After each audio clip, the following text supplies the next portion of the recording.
Hello, everybody, and welcome back to Maps and Graps. I promised that I'm going to try to be more consistent with the show, and so this is a step in the right direction. Second episode of the year. Um, of course, I had to bring back your favorite guest and my favorite guest, Charlie. We've been trying to find a time to do this We have. for a minute, and so, but this was the perfect time, especially after Revolution. I'm so excited. That she's joining me today. And I'm just so excited to really talk about this card because it was fabulous until it wasn't.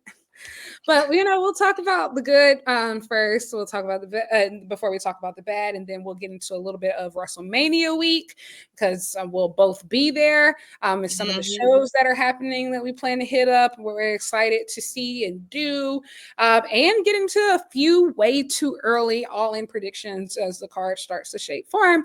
But before we do any of that, Charlie, what have you been up to? Oh my gosh, what have I not been up to recently? Your girl is working a 9 to 5 week job right now, like Monday to Friday, nine to 5:15, if we want to be exact. I'm still traveling and going to wrestling shows because, of course, I am. I'm getting ready for Vegas because I'm going to be spending a week there with the girlies, and I'm very, very excited for that trip. Yeah, I'm just settling into being kind of more of an adult. Having this 9 to 5, it's been weird to adjust to. I don't watch wrestling live anymore because it's on at like 1 a.m. here, but yeah, it's been good. I've enjoyed it. I've been having a good time. You know what? I can we talk about that for a minute because Mhm. I feel like that has been like such an adjustment even for me because I people used to always say like, "Where how are you showing up to everything? How are you watching everything?" I used to work a schedule like that was very flexible. Like, I didn't have a lot of set in stone things like throughout the week and register. And I am now too working a 9 to 5 and as well as like, doing a second job in addition to having like a full freelance wrestling career on top of it. And I can't do the same things that I used to do as far as like, stay up all night every single night and watching everything live. And so it's been a huge adjustment. And like, I Mhm. feel like, I've been independent for a long time, but Yeah.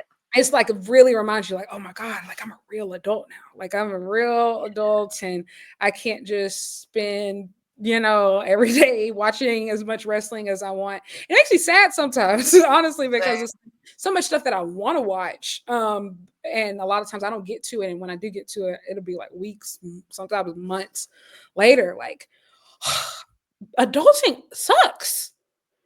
Yes, it's not fun. I mean, the paychecks. Don't get me wrong. The paychecks make it worth it. But it's weird. Like I'm in bed before like 11 p.m. like most weekdays now. Like Yeah. I saw a friend that I hadn't seen in almost a year the other day, and I didn't get home until like 11:30. And the next day I was just like, oof, oof. I'm feeling that. Like I'm feeling that in my bones. I'm 24. I should be I should be in the club. Why am I Absolutely. tired at 10 p.m.? It's crazy, but no, it's nice having a schedule and Yeah. having like solid pay as well. I think also too. I think I just turned 27, and I feel like it's forcing me to like build boundaries, and it's forcing me Mhm. to also like just be more intentional at my time of like things that I don't want to do, don't do them. Things that I don't need to do, don't like. And especially like with wrestling that I don't want to watch, I just don't fuck watch. It doesn't matter what Just don't promotion watch it it. is. Yeah, if it's an Yeah. AEW show, if it's a New Japan show, I don't want to watch it. Like at this point, like I only have time for things that I like Yeah. that I really want to watch. And I think also too, it makes like time more intentional. Like I feel like we used to see each other so much and like travel so much and like I think like obviously like everybody still travels, but it's hard to coordinate. Like like shows Yeah. and like I'm going to this and let's go to this together and let's do this and let's do this. It's so Yeah. much harder now. It is. Yeah. I haven't seen you since what, March last year? No, Forbidden Door. No. Sorry, Forbidden Forbidden Door. Door. Yeah, Forbidden No, Door. we haven't Because seen I was everybody else since we haven't yeah. seen everybody else like that we talk to regularly since March. Yeah, Like, like Haley and Kylie haven't seen yeah. since in a year. I haven't seen Lexi in a year. Like it's mad. It's You actually know? crazy. I think that's why I am really looking forward to Vegas. So obviously, all of these people might not be there, but it's like the closest thing to a girls' weekend, like Oh like yeah, girls' weekend. Like, yeah. so yeah, it's so hard. I think also too, like once you become like, I feel like I don't want to say like I'm a veteran, but like I'm closing in on like 2 years doing wrestling content, like and so it's like you're kind of seasoned to the point to where like you can't do everything. You pick your spots a lot, Yeah. more strategically of like, okay, what do I need to be at? Like, what is most important? Like, because one, flights are fucking expensive. Like, flights have These skyrocketed. Vegas flights, I legitimately cried when I booked them. I'm being dramatic. I teared up a little bit though. I did tear up a little bit when I pressed pay because, oh my God, I did not want to spend over $1,000. I knew what my budget was. I was like, I'm not spending over $1,000 on these flights.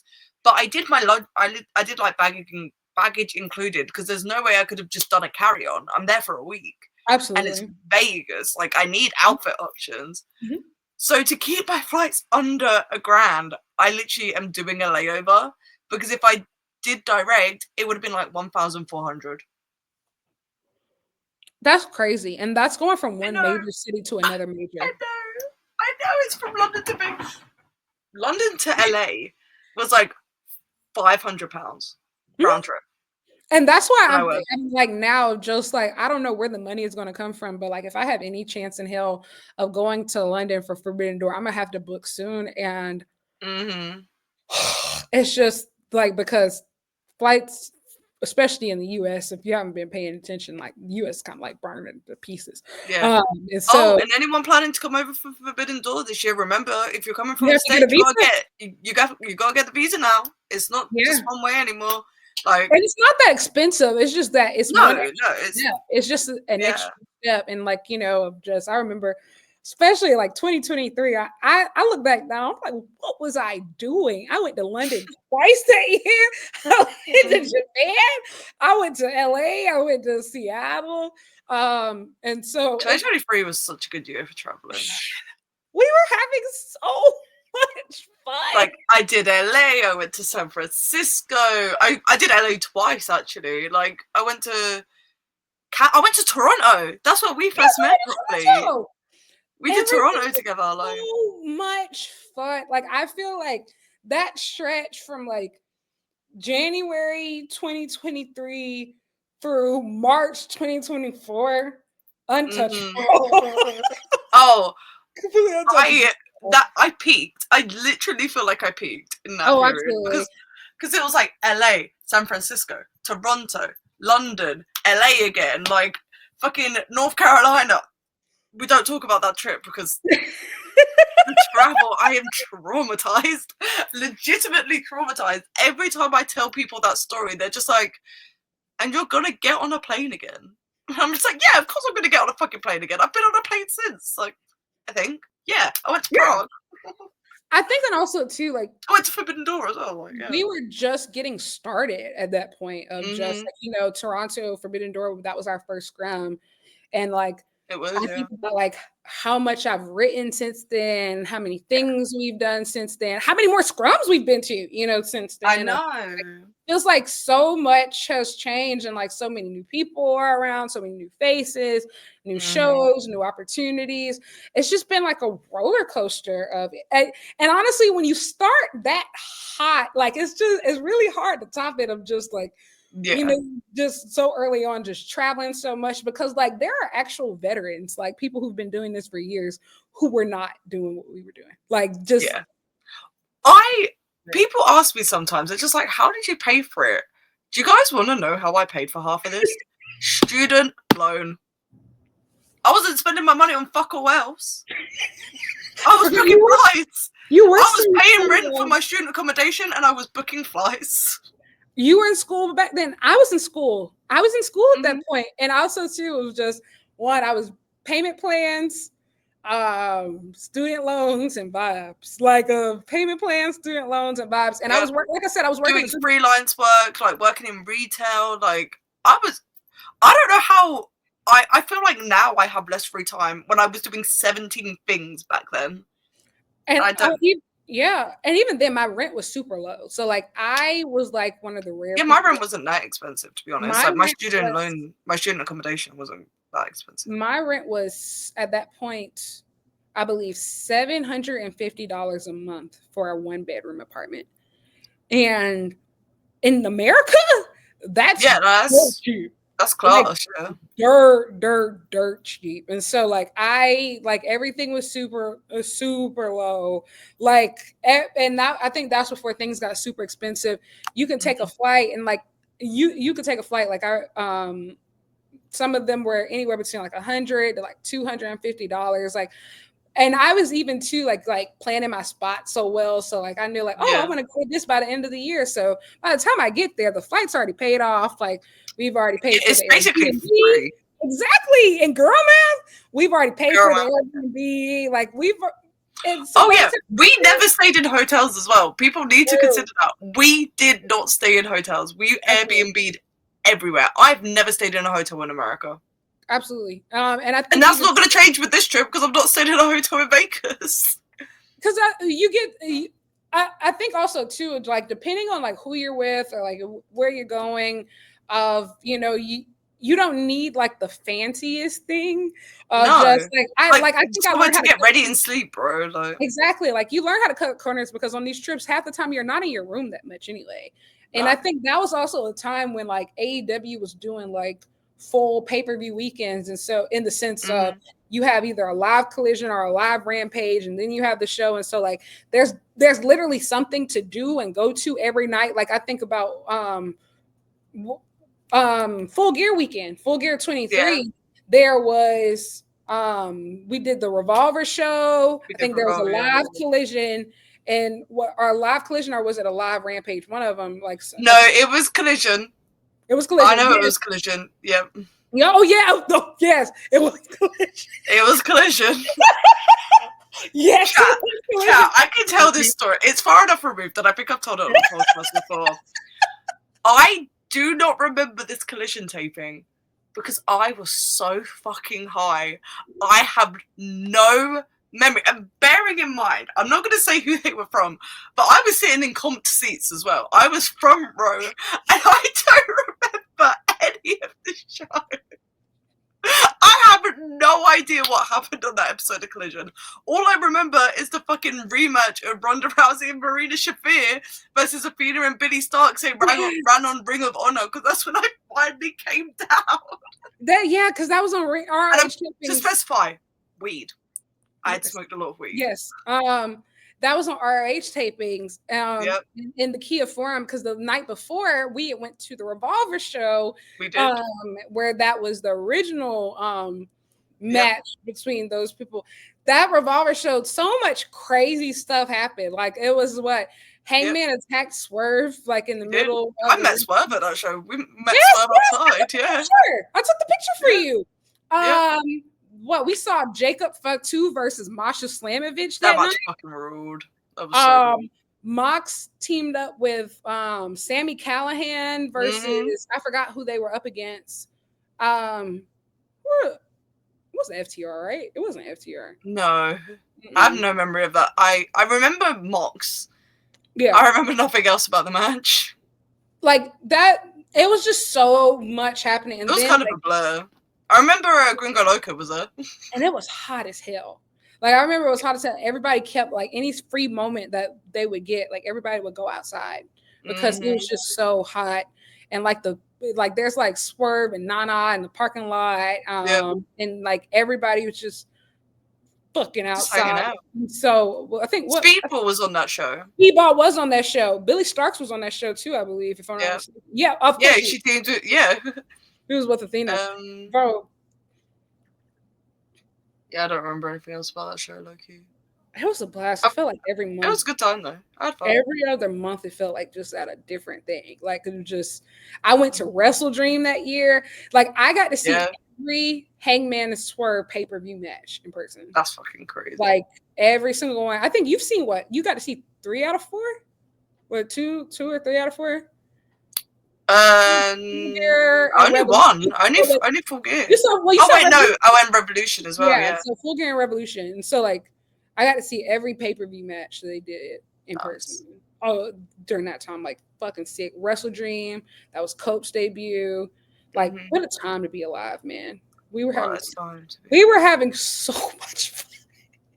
Honestly, like the San Francisco trip I did for Revolution in 2023, I went to a wrestling show pretty much every day. Yeah. Like we hit indies, like we went to Dynamite, we went to West Coast Pro, we went to the Rampage, and then there was a show on West Coast Pro was the Saturday. I can't remember what we went on Thursday. Oasis Pro, I think it was. I remember Jacob Fatu being there, and Titus Alexander was on that card. And then we went to like the show on the Saturday or Sunday, I can't remember. It was just a fucking awesome weekend. I miss weekends like that. It's so annoying that AEW doesn't do like the live tapings. Seriously, I think, and sometimes like you try to find like things. I think like we made the best out of Revolution weekend. Like we ended up going to round one and things. Oh, I love round one so much. I still have my fucking card.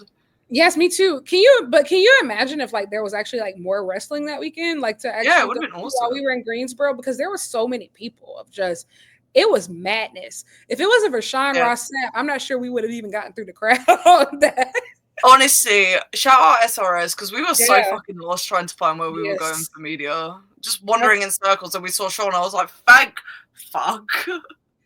Bro, like it was just absolute madness. And carnage, then coming back from the scrum. Were you in the car? We ran back. You were in the car with us? Yes. Oh my gosh.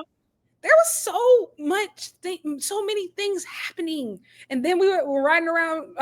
You all rode around. I ordered from Sheets. Sheets was the only thing that was open. Sheets. No, wait. Sheets and IHOP, I think, were the only things that were open after. Yeah. Yeah, because we ended up going out to get food, and we ended up getting from Sheets anyways, because like we were trying to get somewhere and there was no fucking food options. And I think we went to like McDonald's and it wanted cash, and I was just like, I'm so fucking over this. That's the South, baby. There's like the South, everything after like midnight. Like there's not a lot of stuff that's open unless you're in the city like Atlanta or something like that. Yeah. But what a time to be alive. Speaking of Revolution. Let's talk about Revolution 2020. Yeah, man. Yeah. We went down memory lane for a while. What a time. But hey, the girls will be back making new memories really, really, really soon. Promise. But we started off the Revolution card with Hangman versus MJF. Wow. Now, I've been very critical of Max. I've been very critical of Max over the last few years. I don't think I genuinely haven't liked most of the stuff he's done since maybe 2020, early 2023. I don't know, 2020. Who knows? I don't know. But I think that this is the best stuff he's done since the Punk feud.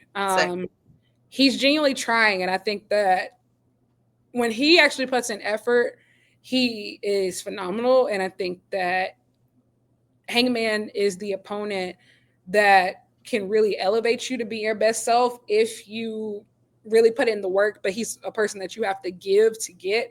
And so like, I already love the build to this. They opened most of the Dynamites that they were on. And it was always a hit. I think that the girls were very appreciative of this one. But the match delivered. And I feel like this kind of was one of those matches that really kind of defined like, what AEW was supposed to be, and what it was originally founded on, and who was originally supposed to be the top babyface and who's supposed to be the top heel, and the ability of the company to create stars. This was very full circle, even though obviously this is going to continue like even further. But I don't think you could have asked for much better opener than this. I agree completely. Like I tweeted about it. This is my favorite Max like in-ring performance in forever. Like when it comes to like the wrestling and the character work and like him showing personality in the ring and just the style he was wrestling, I really, really enjoyed it, and it really stuck out to me. How well he like goes against Hangman, like how like they're so opposite in the ring, and it works fantastically for this feud.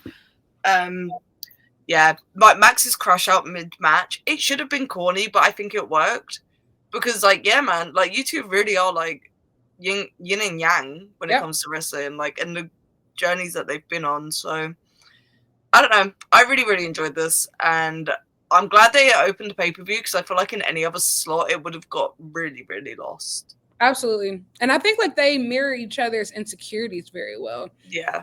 And I think that Hangman has a way of challenging him, and I think even in the promos, right, of him saying like, you can do better than that. Like that's not like, you know, do better, go harder, dig deeper.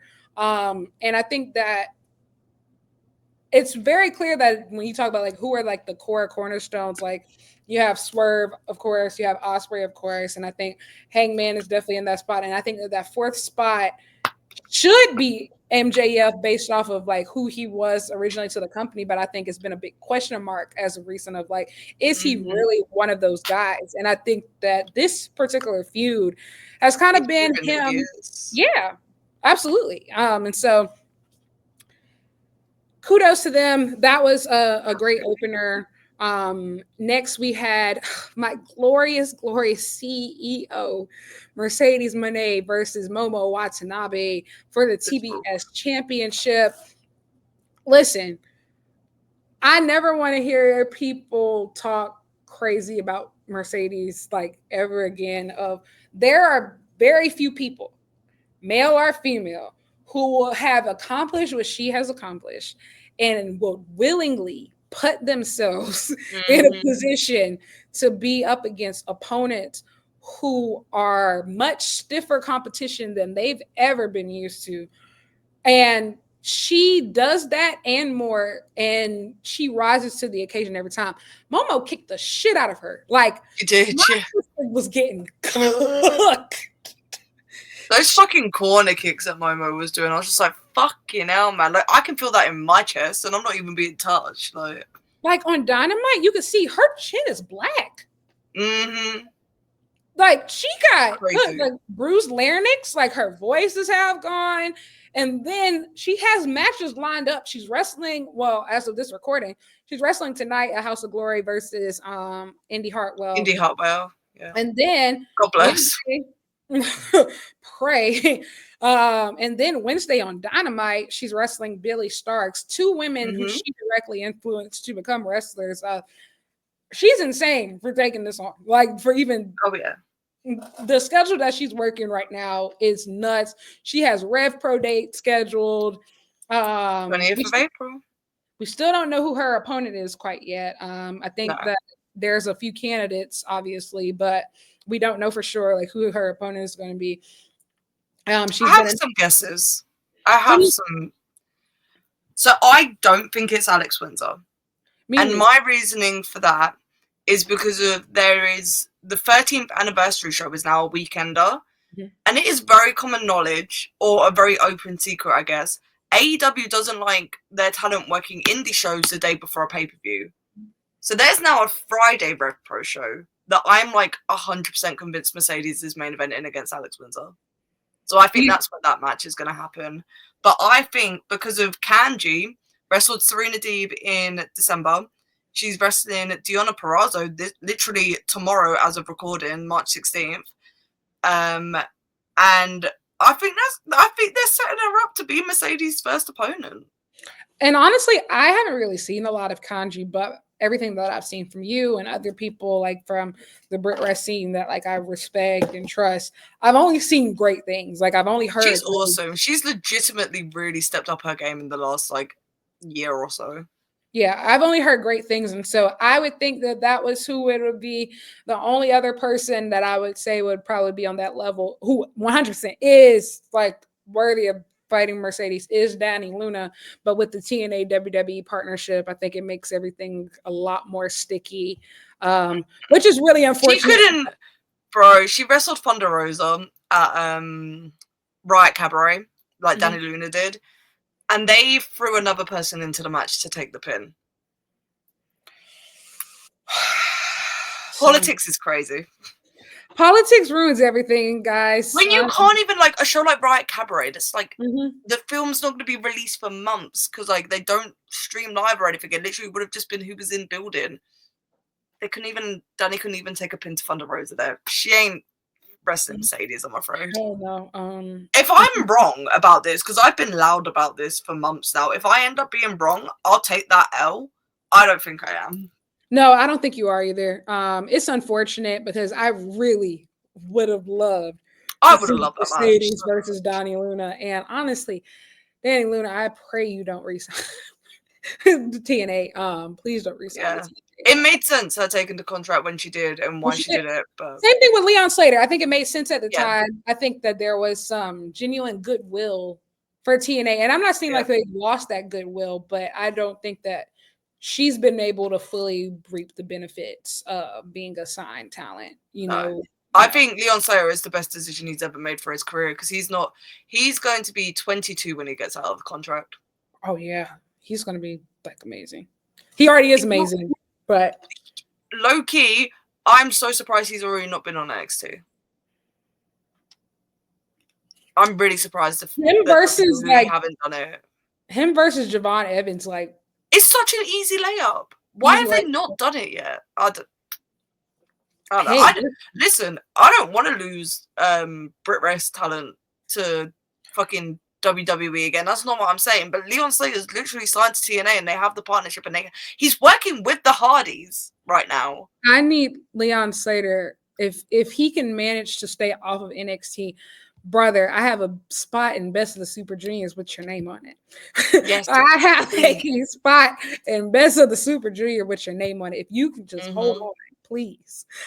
I need it. I need that.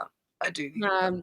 I need it. But yeah, I think that Kanji is probably going to end up being like Mercedes' opponent. But also want to give a shout out to Momo Watanabe. Like, for people who watch Stardom or don't watch Stardom, she's one of the best wrestlers in the world, and she's only 24, and she's been like one of the best since she was a teenager.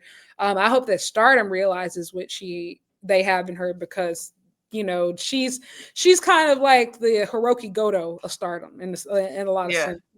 But you know, hey, even Goto got his day. It happened, you know, a lot later than we expected, but. Momo never stop believing. Never stop believing. Momo, Hazuki, I have plans for you.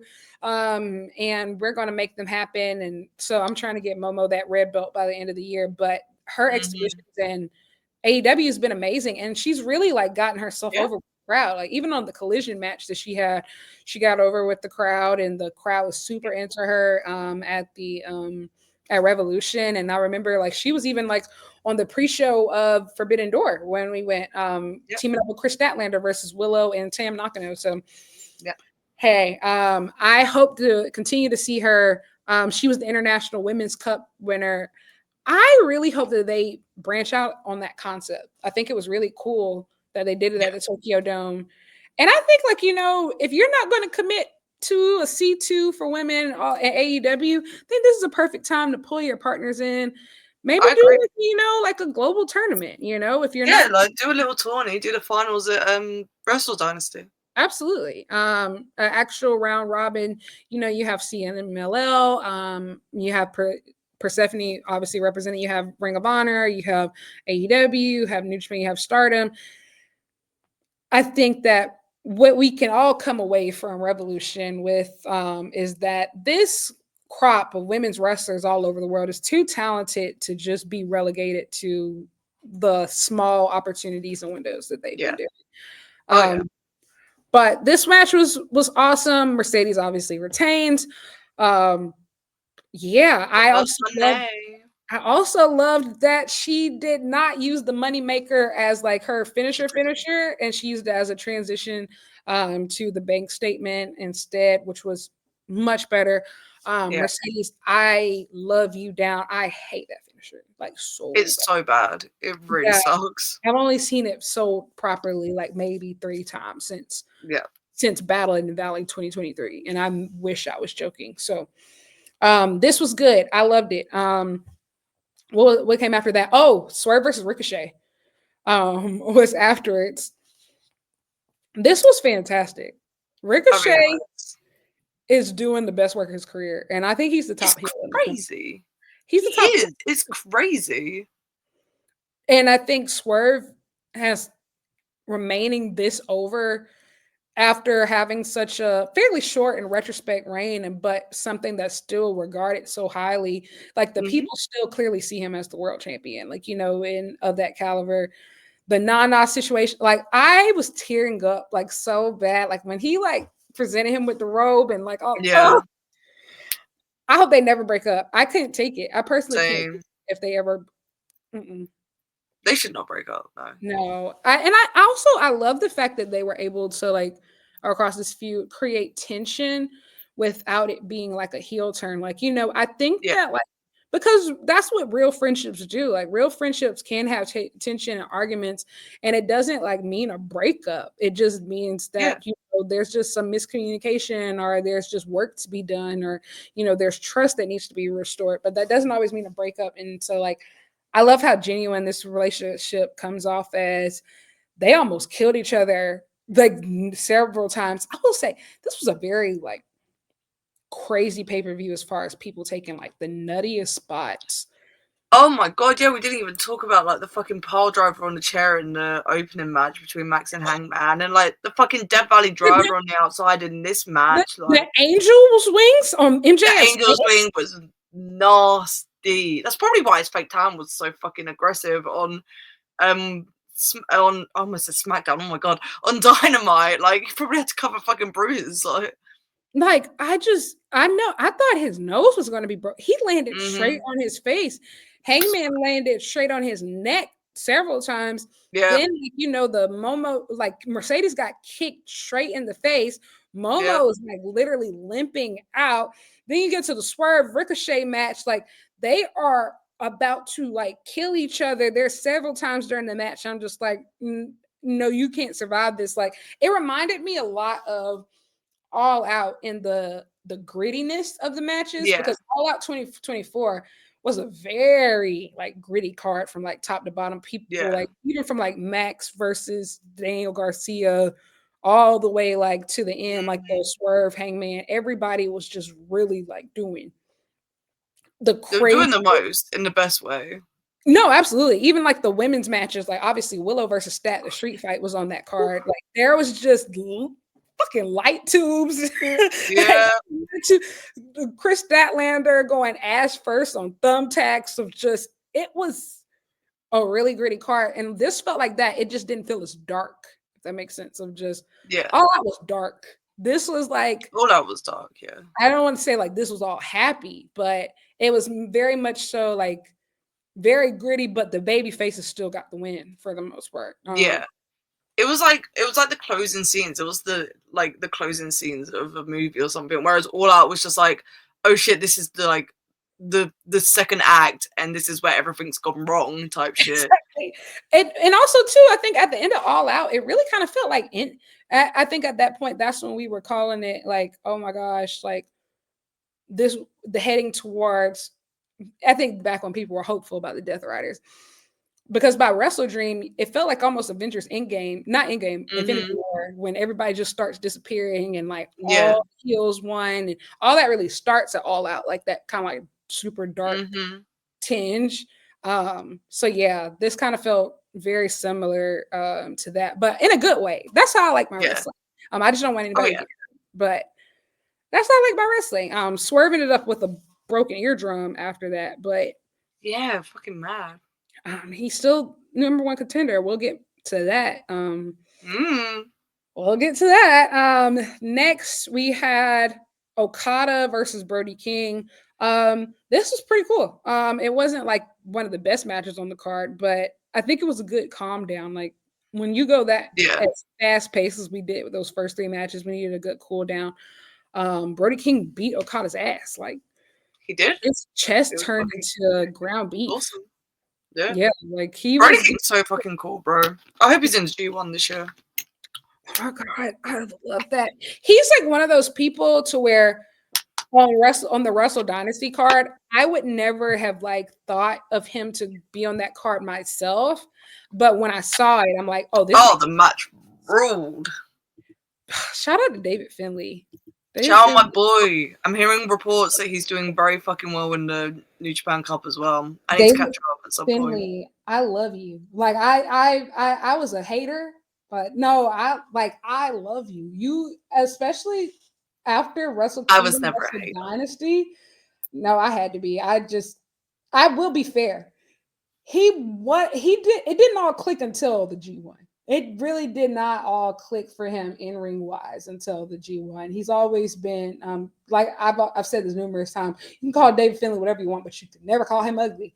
But everything clicked from the G1 on, and he has been, I would say, one of the most consistent players in New Japan. Yeah, And if Kenny Omega was not on that card, Kenny Omega and Gabe Kidd, in Wrestle Dynasty, he's the clear show stealer of, I would say, Wrestle Kingdom and Wrestle Dynasty of the person, him and Takeshita, I would say were I the agree. two top performers, of like the two Tokyo Dome shows easily, outside of course, but Kenny Omega matches are just an outlier.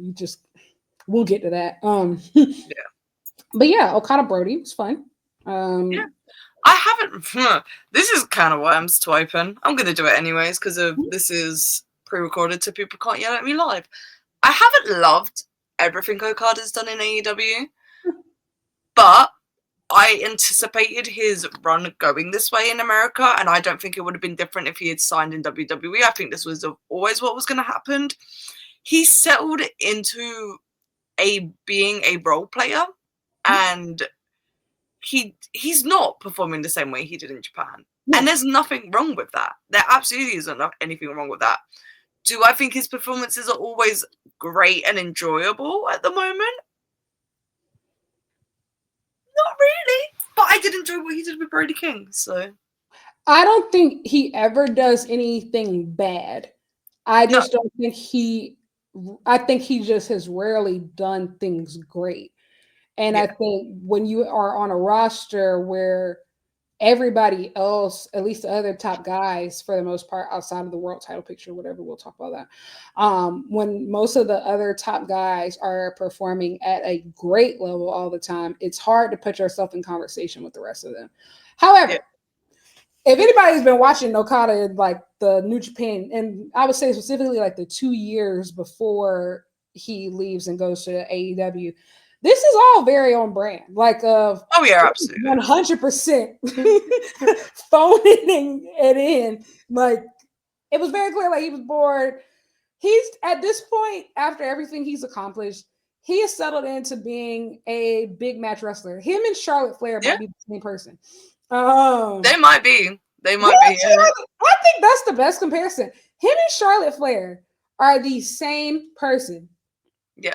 In the sense of if a stadium isn't involved, if a packed pay-per-view house isn't involved, if a singles match isn't involved, and if the title ain't on the line, we're not coming. When I showing up, we're gonna play the hits, drop kick, middle finger rainmaker pose. We're gonna do we're gonna do rainmaker. That's it. We're gonna play to the crowd, make them laugh. That's you it. are gonna get 4 money clips and you are gonna enjoy them. He's a big match wrestler at this point, and I think that's just the role that he's just going to be in, unless like they give him a real rival. Obviously, they're heading towards Kenny Omega, but I would like. I think his performance in the Kenny feud is going to be unfucking real, and people that like only know him because of AEW are going to be very, very shocked at what Kazuchika Okada actually is as a wrestler. And I think it's really that simple, honestly. And people who have been watching him before, they know that he is really the master of his own fate. He really turns it on when he wants to. He turns it off when he wants to. He gives to certain opponents people that he cares about. He doesn't when he doesn't care. It's just really that simple. He's had some great matches in AEW. Like that first pack match at Dynasty was fantastic. Ruled, the Ospreay match in the CC was fantastic. Like he's had some great matches. Like I said, he turns it on when he wants to turn it on. But yeah, I would like him to have like an actual rivalry, like something between now and like the Kenny Omega feud, or maybe we'll know more when the Young Bucks come back. Please bring my Young Bucks when back. they come. Oh my god, brother, the fact that they did not come back in California, hello? At Revolution, hello? Sick to my stomach. Sick My to my people, Nicholas Jackson, where the fuck are you? Where are my Rancho Cucamonga guys? Where are you? I was so convinced that they were coming back at just telling Revolution. people, I was like, oh, it's a done This deal. motherfucker, Matt Jackson, posted that fucking gym photo on his Instagram story with the Revolution chair in the background and the fucking SoCal song of whatever the fuck it was. I can't remember the song off the top of my head. And I was like, oh, this is such a classic Bucks tease. They're going to be at Revolution. They're going to come out after the Hurt Syndicate absolutely run through the Outrunners. And there was no super kick party. And I was legitimately flabbergasted that I had been bamboozled and they used the elite girly brain against me. They used it against all of us. We all were convinced. Like, I was just telling people, oh no, yeah, that it's a done deal. Like, they're definitely coming to Revolution. You know, reports had come out that they had been backstage at Dynamite recently. You know, getting creative. I was just like, of course, like, you know, they're California boys. We got to get them back on Revolution. I was sick to my stomach. I will say, like, I might have hated that more than I hated the main event. Almost. Almost, you know. That was my least favorite thing on the show because I did not watch the main event. And I think also, too, especially, you know, going into the next match that followed it, where it was the Hurt Syndicate versus the Outrunners, I was like, this sucks. But I said, it's going to be redeemed. I said, it's going to be worth it. It's going to be worth it when the boys come out. It's going to be so worth it. Yeah, that actually ruined my life. So thank you for that. Young Bucks, you owe me a check for my therapy pay. And my emotional damages. Thank you. Yeah. But it was nice to see how well received Hurt Syndicate was. The ovation. Shelton Benjamin, first pay-per-view match, I think, since 2021. Oh my God, that's kind of wild. Sick to my stomach. But Outrunners got way too much outfits in. This match should have been 37 seconds long. Correct. Why was it 8 minutes? And it was actually like a push and pull. Like, Outrunners, yeah. I will say, I tried my best. Like, I've never felt particularly drawn to them, but I was just like really quiet when people argued about them because I just don't feel particularly strongly about them ever. But everybody who tried to push them as legitimate tag team contenders, especially you dumbasses who said that they should win the belts, come to the front. You need to be flogged. You need to be flogged. Right. Marcus is owed so many apologies. Because he was loud and proud in the Outrunners pay. And people wanted him dead on the timeline. I never pretended I liked the Outrunners because I thought they fucking sucked from the get-go. I just gave up talking about it because wrestling Twitter is going to be wrestling Twitter. It is what it is. The IWC is always going to run with these fucking meme wrestlers and make them a big deal because, haha, they did the funny thing and blah, blah, blah, blah, blah, blah, whatever. The Outrunners always fucking sucked. They were never good. It was never a good gimmick. They don't have a good look. They never should have gotten a pay-per-view match that wasn't a squash match. The fact that they had this push and pull match with the Hurt Syndicate with Bobby Lashley and Shelton Benjamin of all fucking people. Tony Khan, you deserve to be fucking slandered for that shit. Do not do that again. Thank you. Never. I think also too you've been building up this tag division and there are actual teams that are worth something. Yes. That have honestly, speaking of tag teams, shout out to Kyle and Roddy. They've been excellent. Like they have been fantastic. They've been so good. There's so many good tag teams in AEW when they put their mind to it. And I really thought we were finally getting somewhere. And we wasted a pay-per-view cycle on the Outrunners. Absolutely. And so I'm interested to see what happens at Dynasty. You're not seeing heaven, bro. TK, you're not seeing heaven. Oh, we have plenty of reasons for him to not see heaven. And I think that the next match is one of them because it was not the main event, but it should have been Toni Storm versus Mariah May. Oh my God, what a performance. Listen, you know how crazy you look as a booker when Dave Meltzer even acknowledges how amazing this match was? The first North American women's wrestling match to ever receive 5 stars in the history of Wrestling Observer newsletter. Listen, and I really want to explain my thoughts on this. Some people are like, "Oh, well, you never should have cared about Dave's opinion, and that's one man's opinion, etc." and all, etc. Listen, I don't give a fuck about the opinion on a molecular level. However, as far as the wrestling business goes, Wrestling Observer newsletter is still the most widely recognized publication that Mm-hmm. exists. When Yep. anything happens wrestling related that goes mainstream, who do they go to first? Wrestling Observer. That's why even with the Benoit murders, who do they call on CNN and all these different places? Dave Meltzer, because it's Mm-hmm. just the oldest publication that we have. It's like it's almost, and I don't want to even compare it that far, but this is the best that honestly it makes sense. Like the Grammys, right? Of at the end of the day, for that medium, for that sport, that is the highest level of rating, Yeah. that exists. You might not always agree with what the academy does, and yes, have they snubbed people a lot? Have a lot of people gotten screwed over in the process over the course of the history of the Grammys or the Tonys or the Oscars or the Brits or the all this? Absolutely. It is not a perfect Mm-hmm. system but by any means, but is it considered the highest honor for like that particular medium? Yes, Yeah. absolutely. And the rating system, the star rating system functions in the right way. And you can't say that they completely don't matter, because think about how many wrestlers.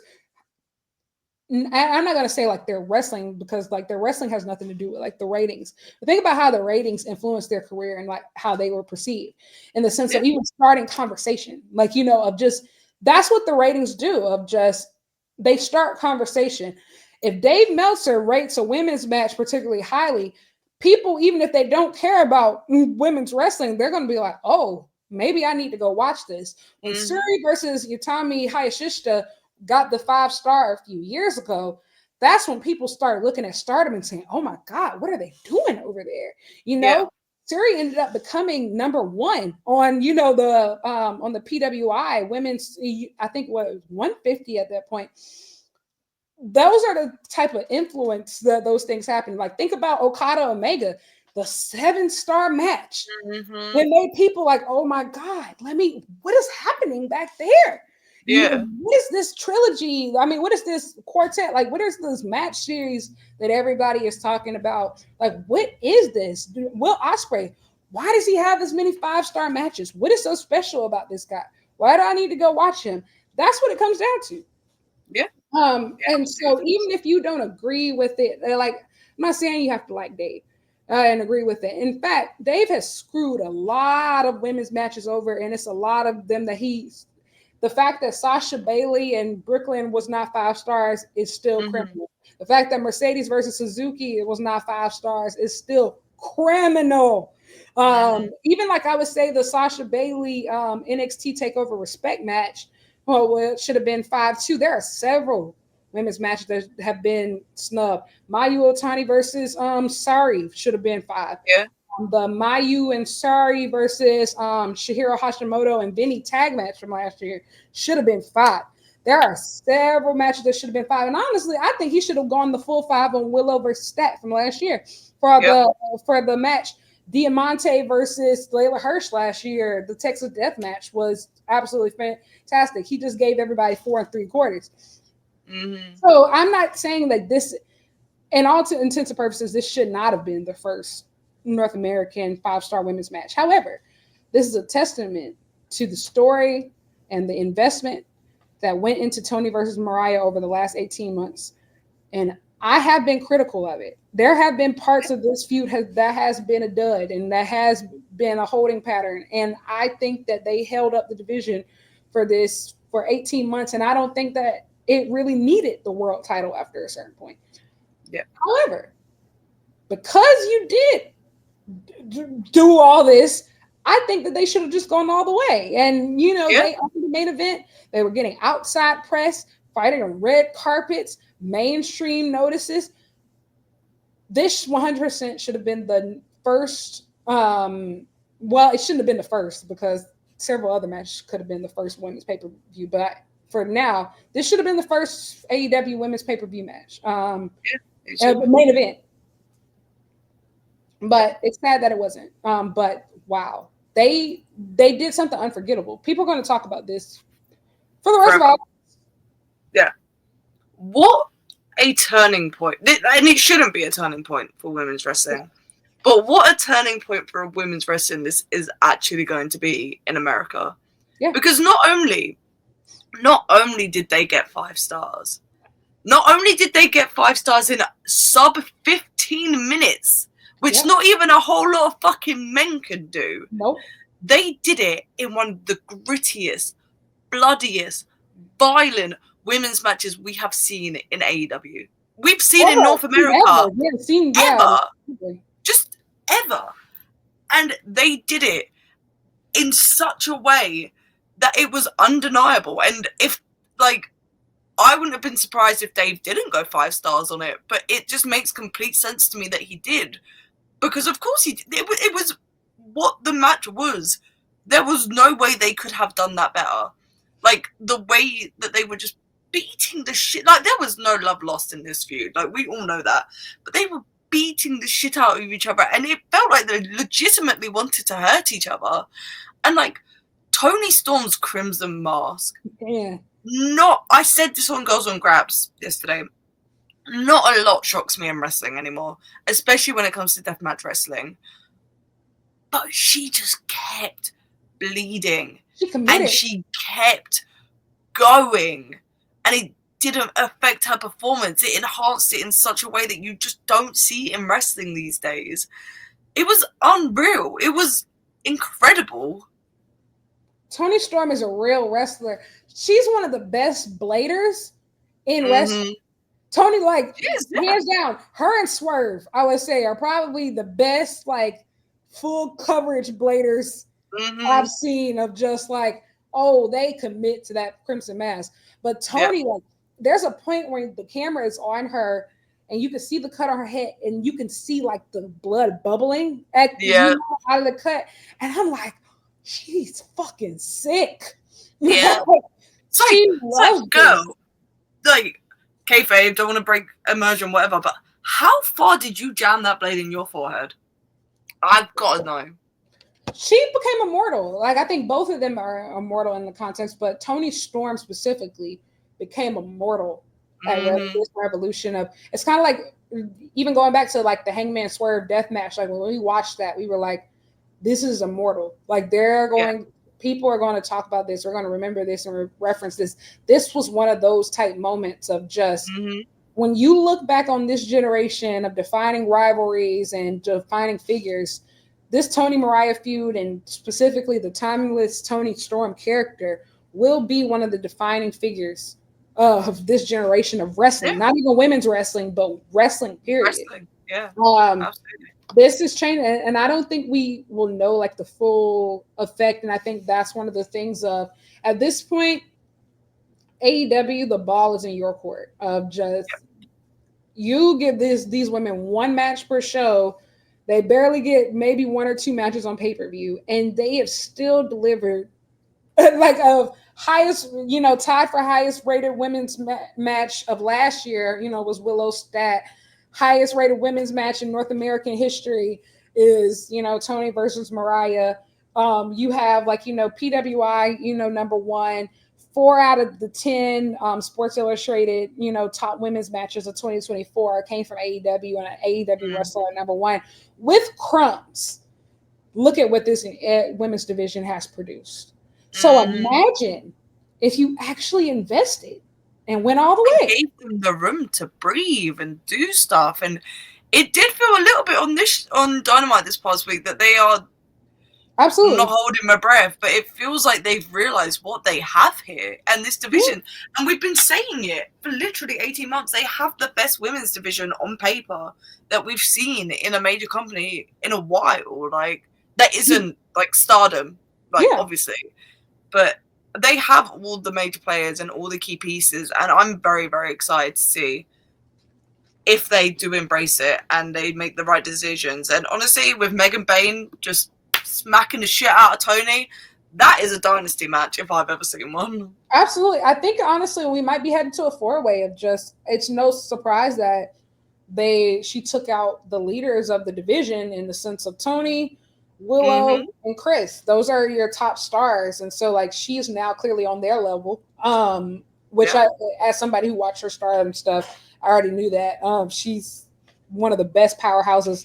When I was watching her in Stardom, I said one of my dream matches is Megan Bain versus Chris Statlander. Like that's what I want to see. I need to see that match, and I think we got to see it on Dynamite. But that's only a taste of what I feel like we're capable of.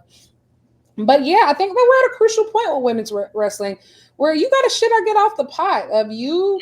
I think the excuse used to be, oh, I'm not sure if we have the talent, the roster depth. I don't think we have this. I don't think we have the stories. That these women have done everything you asked of them, in the sense of they've made the best out of everything, even if they got crazy placement. Think about Willow Stack had to go after Osprey Pack last year, still stole the show. It doesn't matter, where you put them. They have consistently performed. You now have, I think, a core 6 talent. You have Willow, Chris, Tony, Mariah, Mercedes, Megan, and now you're adding Athena back in the mix. So that's about 7 amazing stars, and I would say 8 if you add back in Jamie Hayter. This is about 8 women that you can do literally anything with. That you can do anything with, of just, you can do the pure wrestling matches, even if, like I would say, Mercedes doesn't want to do the plunder or stuff. Okay, cool. Like, you have women who can do death matches, you have women who can do fast-paced stuff, you have women who can go long, over big horses. Yeah, you can do over 20 minutes with like the Mercedes and the Athenas. You can do the 13-minute power matches with the Megans and the Chris's. You can do so much with any combination of these women. At this point, like I've been a lot more vocal lately about my feelings about women's wrestling. I think that something in my brain broke around. Like, I feel like something in my brain broke, and I think it was mansplaining. I got mansplained two times too many, and I was just like, you know what? I'm actually tired of every single excuse, and I think this goes for everything. Even WWE. I don't watch them very often, but I remember I was watching I watched the women's tag title, that main event that they had, where Bianca and Naomi lost the titles, and I was just like, this crop, across the board of North American women's wrestling, everybody is so good, and you're still gonna have people telling you why women can't main event night 1 of WrestleMania, or just or why women couldn't main event Revolution. I think it's an industry-wide thing happening right now of people why isn't crumbs enough? What do you mean you didn't appreciate your tape delayed main event of a show that was a TV special on a Saturday night at 11 p.m.? That wasn't enough for you. That wasn't enough for you. The women's WrestleMania main event from 6-7 years ago. Why isn't this enough for you? And I think it's no longer good enough to be the first of anything. It's time to be sustainable. It's time to be. Yeah, you need to be the consistent. Absolutely. And so I think we're at a turning point with women's wrestling, and the girls are just too good to be ignored, and they're going to continue to overperform until they get their due. And I have to believe that they will eventually. And I think there's been a lot of talk, and I mean, even I said this, if the division's magnum opus that lasted for 18 months couldn't main event, what possibly can? And I think that's a real conversation, I think, to be had right now. And I know some people say Mercedes and Tony is the only thing, and I don't think that that's a good thing. I don't think that that's a good thing. If that's the only match, if that is the only match, because the goal isn't for it to be the last match to ever main event. That's my thing. Of course, I would love to see it, and it is 100% main event worthy. Yeah. But the goal isn't to have one women's pay-per-view match and then for the rest of AEW's history be like, okay, well, that was it. I think that's kind of what we did with WWE for a while. Just, oh, look at this. This was so great. For these 2 years, we're going to invest in women. And after this, whatever. Well, Yeah. we loved women back then. Do you remember that women's revolution? Do you remember we did that all those years ago? Pick me, choose me, love me. Yeah. Um, so yeah, but Tony and Mariah, life changing match. That was actually Absolutely. an actual industry changing match, and we're going to see the effects of this for a really long time. Oh, honestly, Tony Storm, you're a sick woman, and I need to see you in some death matches, girl. I love you. Take sabbatical from AEW. I got some names for you to wrestle. I love Jun you. Kasai, what you doing? I like Tony Storm. Like I love you. I thought about that. I thought about that blade job for days afterwards. Honestly, it lives rent free in my head. Oh, what a beast, man! And I think Mariah played her role well as far as She being did like, as well, yeah. There's like, I know we're talking a lot about Tony, but like yeah, Mariah did fantastic here as well. Like, there's no two ways about it. she wasn't supposed to be as sick as Tony. Mm-hmm. You could even see that's the literal story. It's just like she couldn't hang when it came down to it. When it came down to the nitty gritty, she couldn't hang with Tony Storm. She realized I'm not cut for this. I'm not built. I'm not built for this. It's okay, you know. Tony Storm is truly a once in a lifetime talent, and I think even the Dynamite promo that she cut like afterwards, you know, this tramp is still the champ. She said, what did she say? She said, everybody put your keys in the bowl and let's get this orgy started. Yeah. What a woman. What a woman. God bless. Tony Storm, you rule. Man. You're so fucking cool, bro. Literally like the coolest, bro. Like, I wouldn't, if anybody ever talks crazy about you, like you just send them to me. Once she got the in-ring stuff together, like she's best in the world, bro. Like she's This is gonna be a hilarious comparison, and I'm gonna get so much shit for it. If this like blows up or whatever. But Tony Storm is to the women in wrestling right now what Mick Foley was to guys watching wrestling back in the day. Yes. Tony Storm is our Mick Foley. Literally. That is a perfect comparison. That is a perfect comparison. Like you don't understand. I think we've been waiting for like we've been waiting for that, and I think that we've gotten bits and pieces of it, but we haven't gotten nearly as extended of the lead into it, of like the story and the investment. Like, you know, we know that AEW women get down when it comes to the plunder matches and listen, like we talked about Willow and Stat from last year. But I think this was a match that all eyes were on it, and they could have easily gone the politically correct route. And you know, and like that was one of my criticisms of their first match, because I think I expected more blood feud in that first match at All In.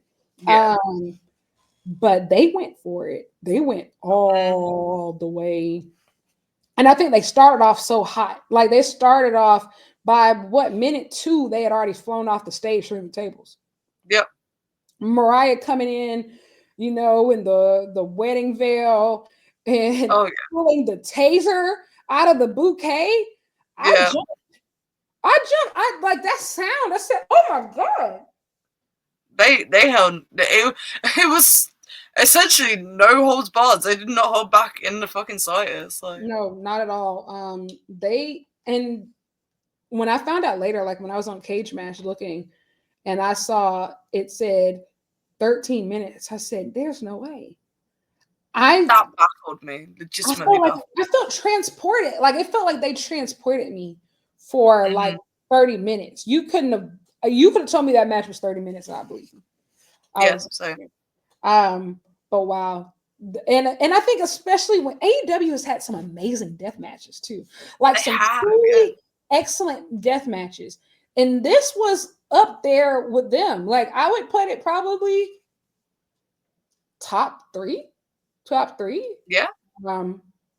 Because obviously you've got like Hangman Swerve, Hangman Mox, fucking MJF, Punk in the dog collar.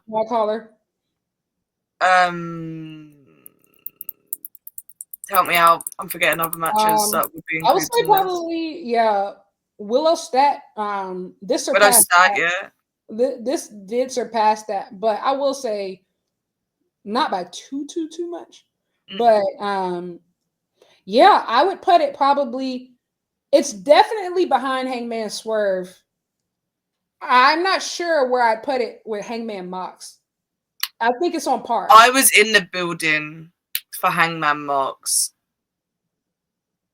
I would have to rewatch it, but I would probably put Tiny Mariah like slightly above it right now. Yeah, I would say that. Yeah, I would put it. It's either on par, I would say, or above. I put it top 3. I can't think of anything. I genuinely can't think of like Kenny Mox. The Lights Out match is a personal favorite of mine. Yeah. Like it's a personal favorite. I think it's probably top 5, top 6, but I wouldn't put it above this. Yeah, I would say behind that Texas Death Match, like Hangman Swerve, I think that's going to be like forever number 1. That's going to be like number 1 forever. Oh, yeah. That was fucking godly. What a match that was. And I think, but to even say that it's on that level, that speaks for how amazing this match was, though. Yeah, like, absolutely. Even being that conversation is like absolutely insane. Next we went into my glorious goat, my other glorious goat, Kenny by God Omega. They emptied out the pyro budget for him. The entrance was godly. He's in his Princess Diana era. And then Takeshita came out. This match, I know. Here's the thing. I know, like, probably, like, technically, this wasn't as good as the match they had All Out.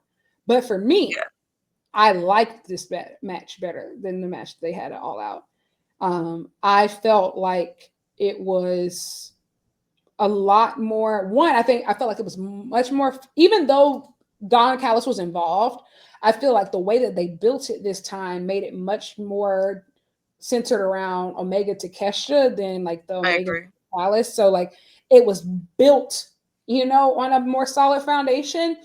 And I think that 2, it was more meaningful, like for both competitors. And then I think 3, I like the fact that this was a different stylistic match, that we were used to for Kenny.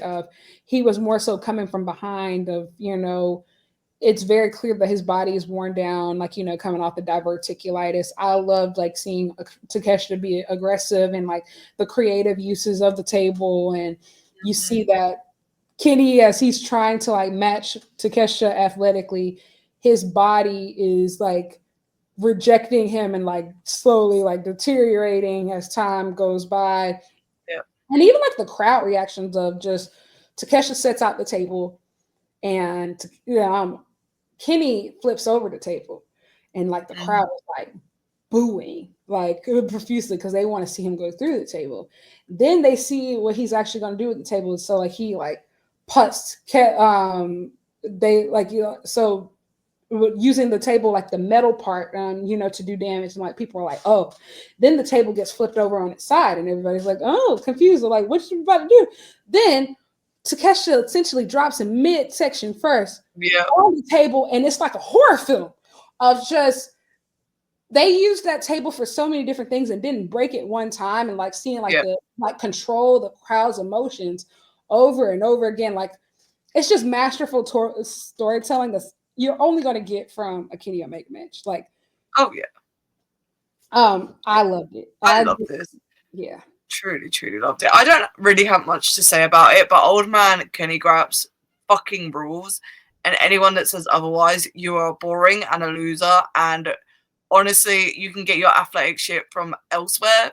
Like, old man Kenny is fucking awesome.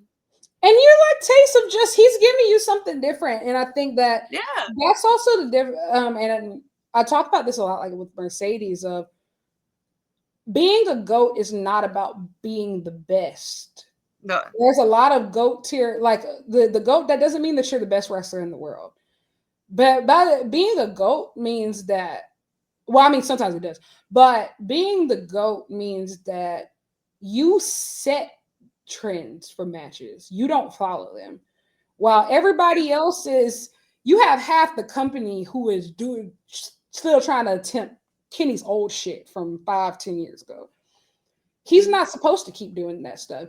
He's supposed to be thinking ahead of the game of new techniques and new ways to like engage people and new ways to like utilize. That's why I think like the minute details of like even like the utilization of the table was so interesting.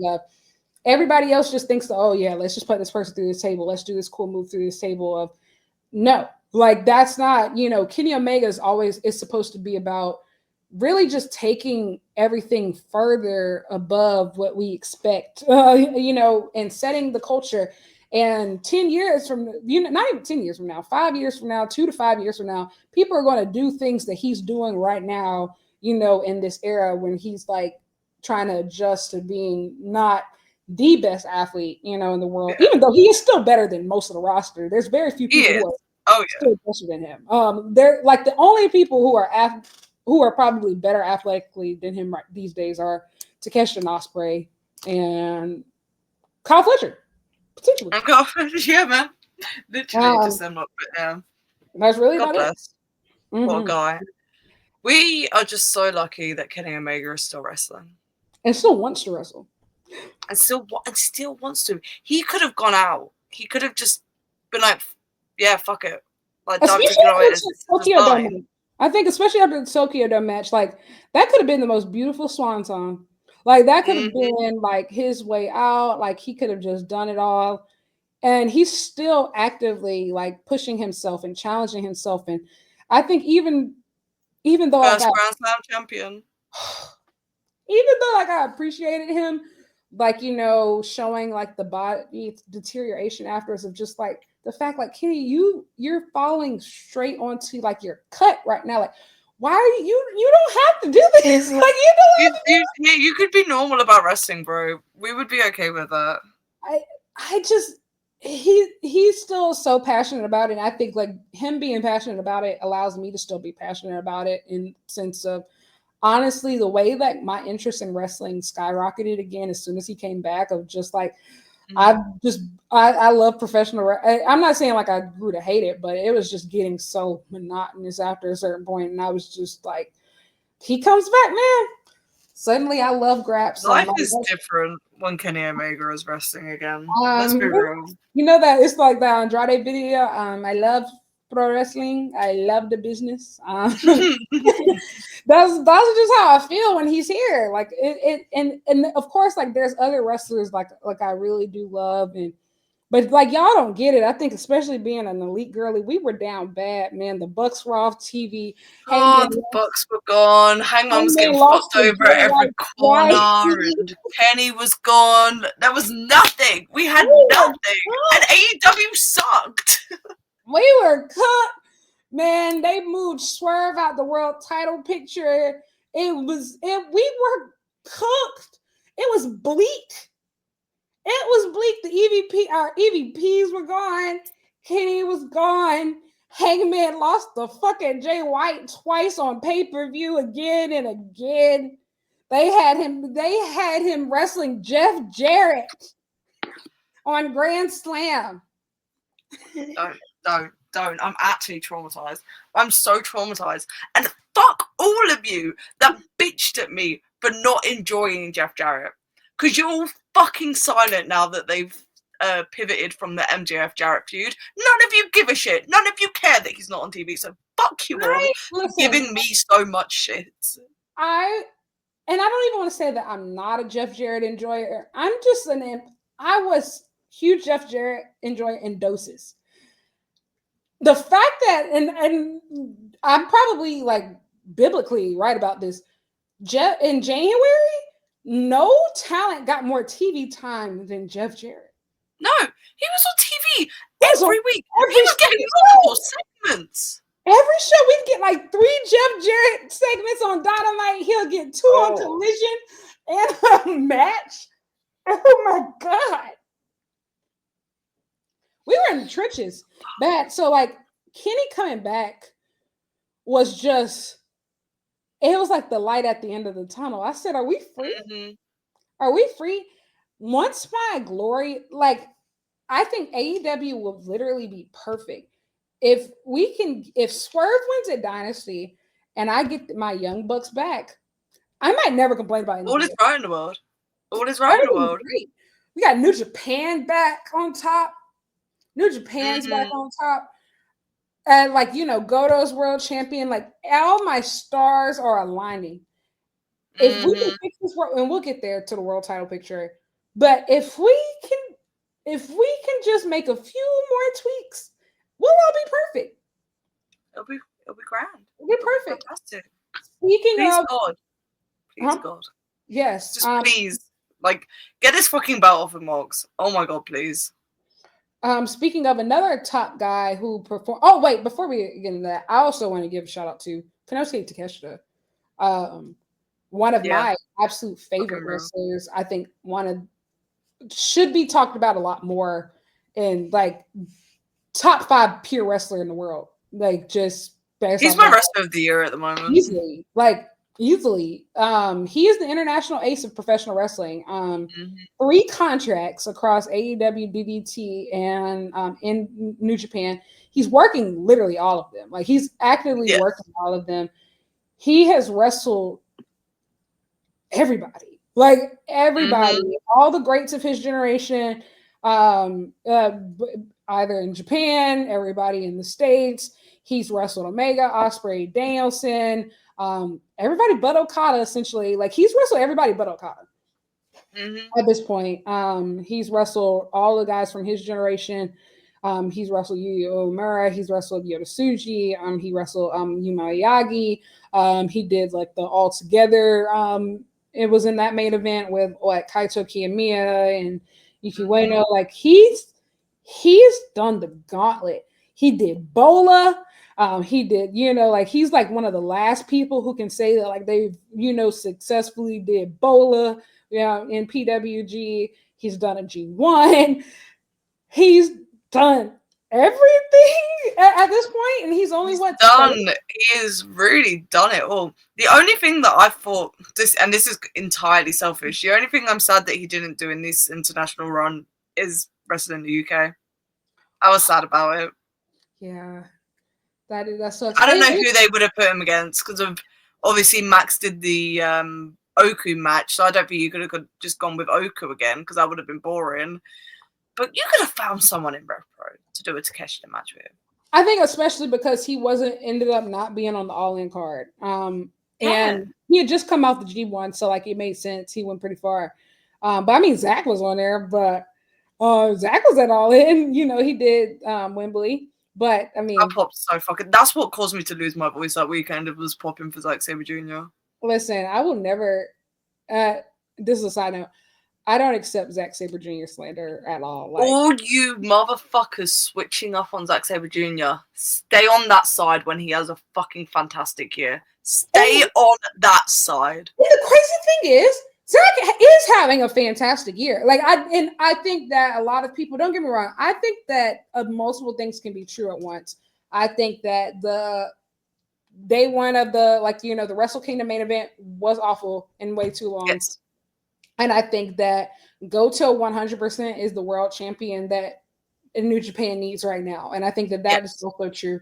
But I think that Zach has had some really great matches. When you think about, I think Zach versus Taichi was really good, like in New Japan Cup. I don't care what anybody says. It was really good. If you got sleepy during it, you don't understand.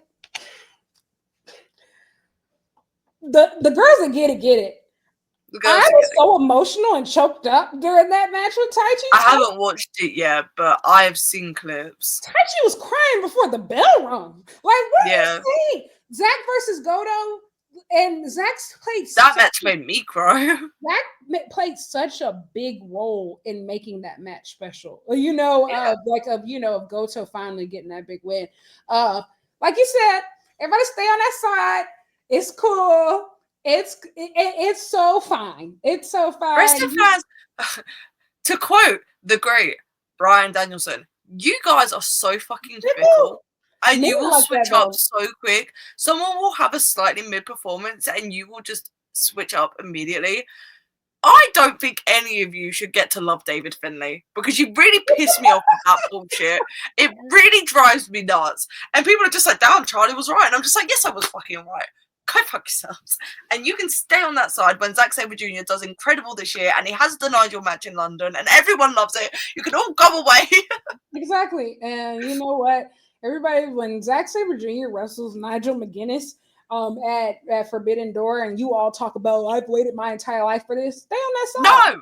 Stay on that side. Stay on that side. Y'all You've deserve made your nothing. allegiances clear. You've made it Absolutely. clear where you stand on this shit. And pretended like he's never been a good wrestler or anything. And I think that's why I'm very careful in my criticisms when I talk about like Mox and Cope, and specifically of like, I'm never going to pretend like they've never been good wrestlers and I've never liked them. No, I think that's why I'm even more annoyed. I love them. I literally love these guys. I grew up like Edge was my favorite wrestler growing up. Mox was one of my all-time favorite wrestlers, like on my list. Like he currently ranks at number 3. That'll probably change in like over the next couple of years. I think Hangman's going to move into my top 3, but like all time. But at the same time, I can acknowledge like, okay, what they're doing currently isn't for me. But I'm not going to say like specifically as it relates to Mox. I'm not going to act like he's never been a good wrestler and that he's worthless and that he has no value. No, like. Maybe that's a men thing. I don't know. But I'm convinced it's a man thing because women don't be switching up like this. We will stick with our faves through fucking thin. Look at CM Punk fans, bro. And look at the bullshit they've had to put up with. And they don't waver. They don't. You watch one bad main event of a Tokyo Dome and you all think that Zack sucks now. No, fuck you. Like, go away. And I think even too of just you'll call Zack trash and still have hope that Shota Umino gets better. You understand how crazy that is? You know how crazy that is? And still be like, oh, I like where this is going. All he did was cut his hair and wrestled exactly the same. Mm-hmm. Exactly the same. We give second chances to who we want to give second chance. It's fine. Like you said, stay on that side. But yeah, Konosuke Takeshita, we love you. Like truly. I think that you should win every belt. You should win the IWGP this year. You should be a future AEW. You should win the G1. You should win everything. Like you should win the Continental Classic. You should win all of it. Come win British J Cup. It would be funny. You should be Okada. You should do everything. You are the new international ace of professional wrestling. I've just never seen somebody just like even like the way that like they presented him. I feel like at the Tokyo Dome this year, it was very clear like this is, and I don't want to like compare them, but because like they're not the same, but there are obviously a lot of similarities. I think we've been waiting on like that type of Kota Ibushi like demon who can just like conquer every single area of wrestling and just that freak of nature. Like it's just like that like I hate not Scott Steiner, but a genetic freak, like literally like that person who is just, they're not real. Like this person could not be real and do the things that they do and like just conquer this much wrestling.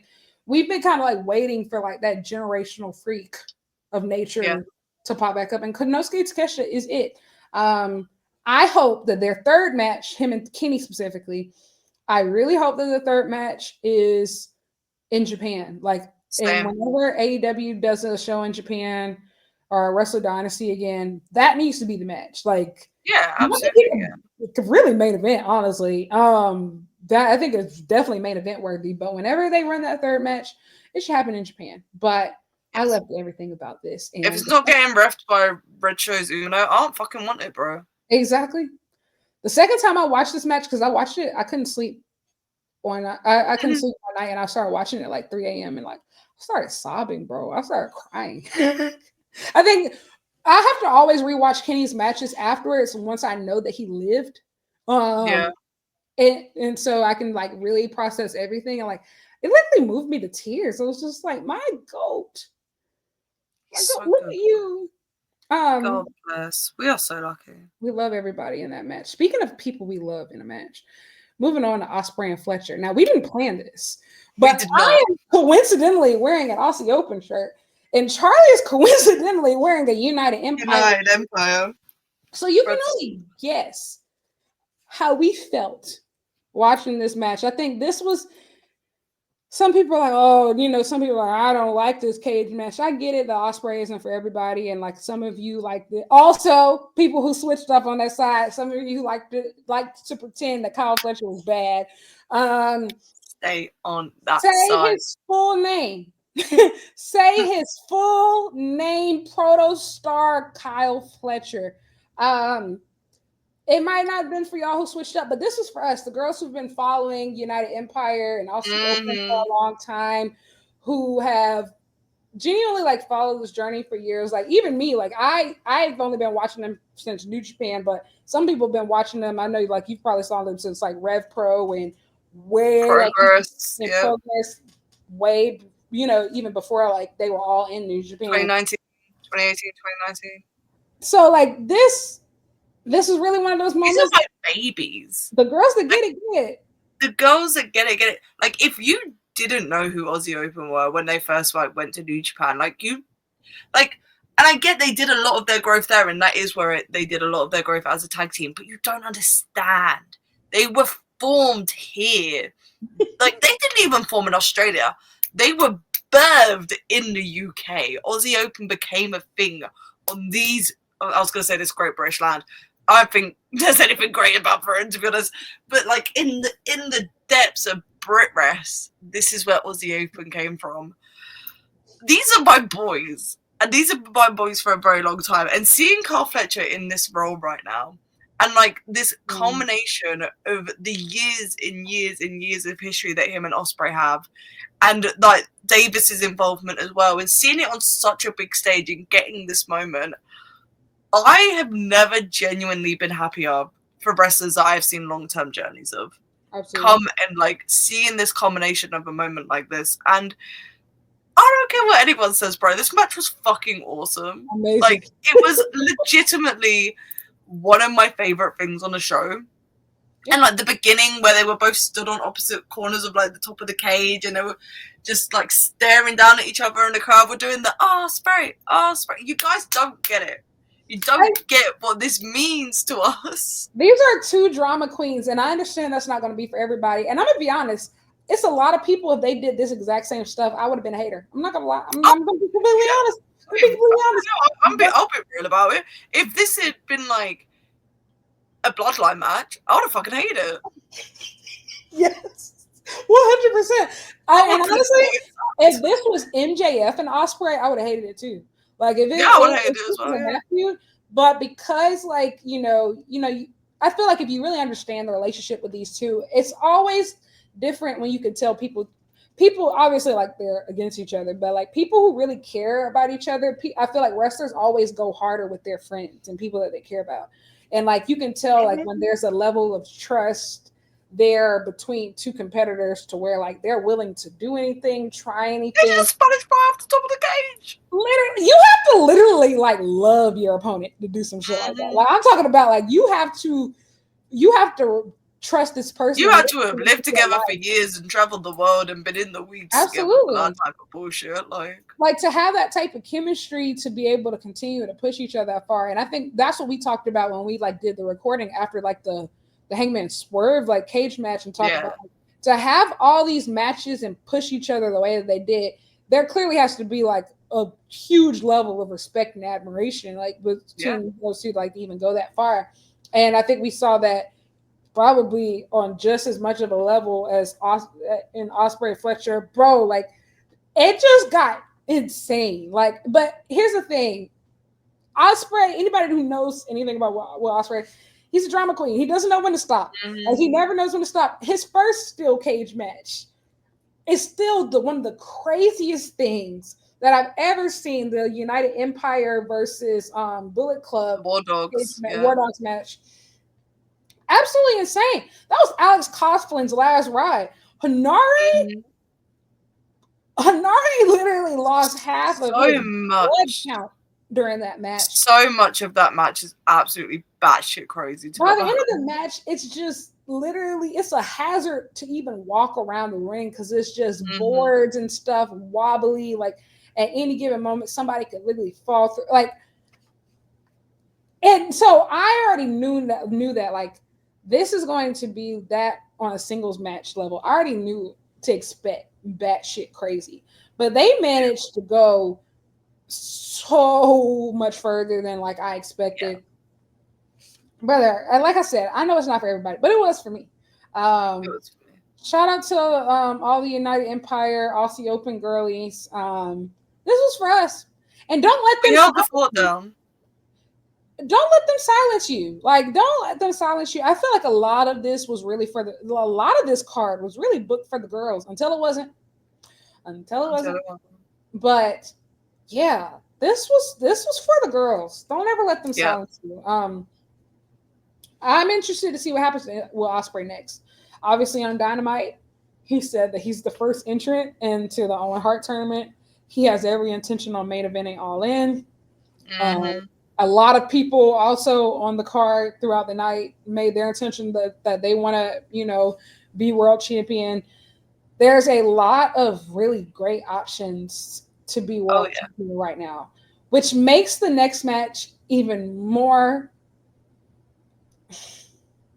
I don't need to talk about this because I didn't watch it. I haven't cared enough to make time to this week. It's terrible. And not even the fact that it's terrible. It's slow, it's boring, and even if it was a solid 3 and 3.5, to have a 3.5 main event on a show like this is a disgrace. Even Big Dave ended up putting that 3-match spell from Tony and Mariah to Omega Takeshita to Ospreay, Fletcher, each match being 5 stars. The first 3 matches ended up being between 4.25 to 4.75 each. Between that was MJF, Hangman, Mercedes, Momo, and Ricochet Swerve. So to have a main event rated at 3.25, and I'm gonna be honest, that was generous for me. I would have gave it a 2. I would have gave it a 2.25, like 2.25. That Dave was really being generous because I would have honestly put it at least a star lower. But yeah, this just is. I've never seen a more avoidable mistake. AEW makes a lot of mistakes. They get a lot of shit for a lot of things that aren't their fault sometimes, and the internet is the internet. Yeah. But no, you deserve every bit of hog tying that came with this. And I don't want it to be misconstrued of like people are like, oh well, but look at not even people. I would say like the company might rationalize that. Oh, look at the pay-per-view sales. This is the best-selling Revolution since the Sting match, and this was also the the best, most bought pay-per-view since All In. People bought that pay-per-view in spite of the main event, not because of it. Yes. Yeah. Because the rest of the card was that stacked, as we saw with the matches that we talked about. This was in spite, and I think that it is a disgrace to have the rest of the card carrying and to still continuously build around a world title picture that you know isn't working. And it's not been working for months and months and months, and you're still insisting on doing this bullshit. I'm just glad they finally got rid of the Christian contract. And here's the thing. I'm not even saying that the match shouldn't have happened in a sense. It's just the placement of it to close the show on that note. If the main event was a different match, we would be talking about a legitimate, and I think we still are, but I do think that there's now like an asterisk next to it. We would be talking about a legitimate contender for one of the greatest pay-per-views of all time. Like absolutely. Ever. Yeah. Like easily. And now there's always going to be like that dark cloud of it, of like, oh, it could have been. And I think that that's just really unfortunate. I said this on another show that I guessed on, but I don't want to be that person to compare because I think that that's the worst thing that wrestling fans do. But to be quite honest, WWE is higher than they've been in years. And they're extremely hot right now. And you are never going to beat them in a nostalgia war. They will always be able. They got a hot John Cena heel turn. You're not topping that. Like there's not enough Moxes and Copes in the world. Like from a nostalgia perspective, you're never going to outdo them. Never. Oh. Like it's not happening. They have John Cena. You shouldn't be trying to. Why are you trying to build on another company's nostalgia? Absolutely. But what you can do, what they're not doing, and what I think a lot of wrestling fans still have a hunger for, is a thirst, is fresh stars, fresh stories, fresh matchups, and you have this by the plenty. Like you have at least 4 top guys who are ready to be world champion tomorrow. You have top girls who are ready to be main eventers right now. You have just an embarrassment of riches on your roster. There's no need to get back into the past. And I'm not saying that Mox and Cope are worthless or don't have value. I'm not saying that at all. But their value for AEW right now is not in the world title picture. And that is okay. There are other places that could really use their veteran expertise. And I would say for those guys, if you think that the only place that you can be utilized is the world title picture, I think that there's needed some serious conversations that need to be had. Yeah, I agree. It was just really disappointing. I think and even like Senate swerved out at the end to try to save it all of just build them up at Dynasty or else I don't know, man. Like I said, only 10,000 tickets have been sold for All In so far. You need at least 25 to 30,000 to be really considered a success. We're getting close, man. We're really close. And if you think April, May, June, July, you've got 4 months. All In, even at Wembley, it's a real destination event. This is like this is not the one where like, oh yeah, Texas is going to turn out. Texas, don't get me wrong, Texas turns out. You need people to fly.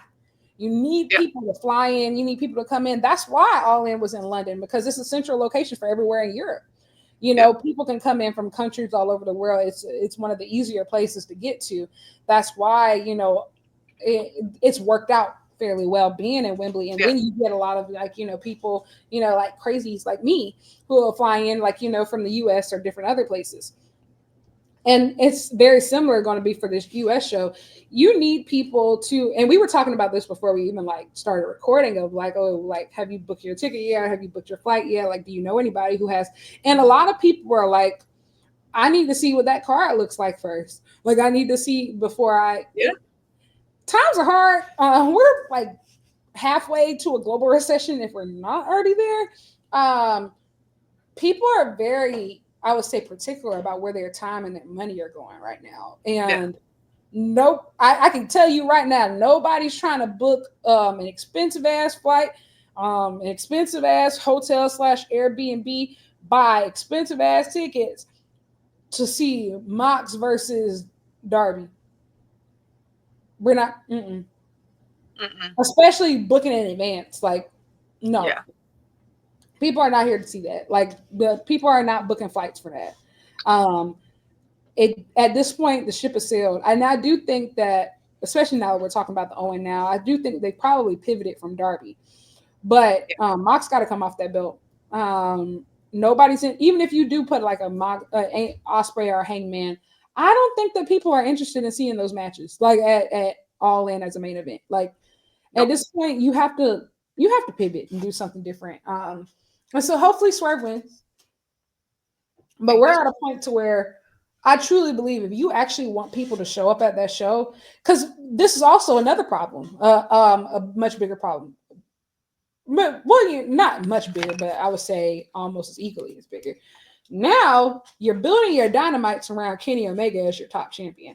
Kenny Omega looks like your top champion. And you seem to be heading towards a unification match at All In. And then, like, you can't if the world title stays on the path that it is right now, if you think that people are going to leave that show believing that that unified title isn't the actual world title of the company, you're crazy. Yep, exactly. It's wild, especially when Kenny's walking around with this belt and it looks fucking glorious on him. And we haven't seen the World Championship in AEW in months. literal months at this point since the belt has been on TV, which is fucking crazy to me. When you're building to some of your biggest pay-per-views of the year now, like they're talking about All In all the fucking time, and like we've got the Owen Hart Cup being mentioned already. We've got the top stars gunning for it. We've got Swerve like laid up to have these title shot at Dynasty. Like, what are we doing?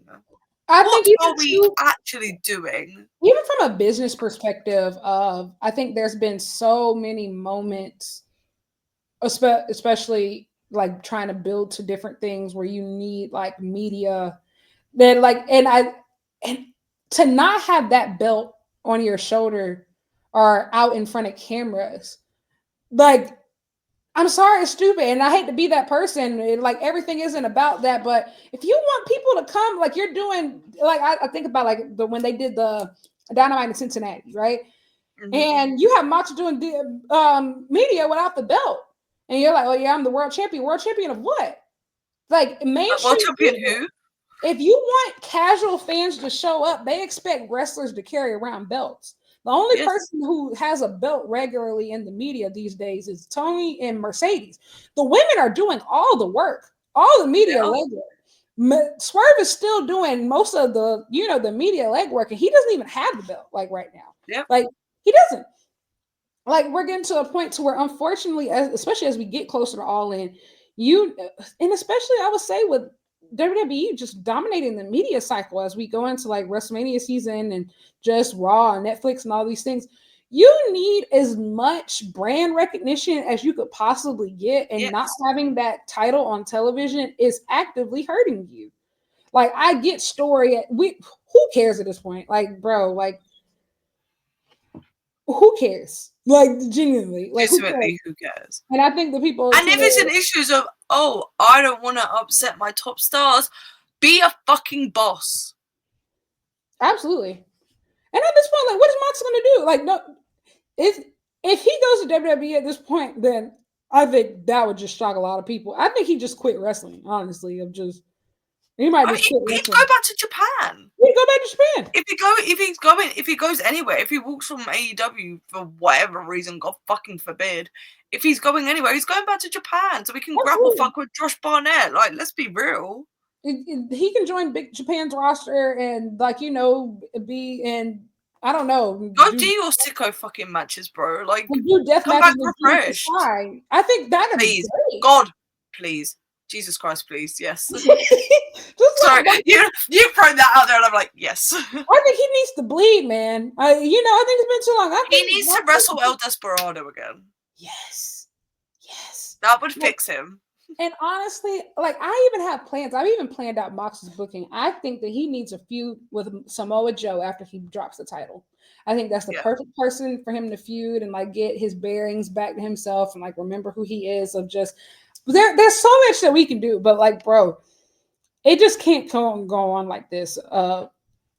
You need to sell tickets. I just don't know a better way to say it. Like you need to sell tickets at this point. Yeah. Because it's one thing to downgrade the arena to an arena for Australia, but if you downgrade to an arena for All In, bro, like Texas, the optics are going to be awful. They're never going to let you live.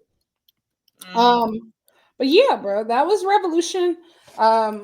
It was mostly good, but unfortunately the bad just ended up being like the final taste in our mouth. So I digress.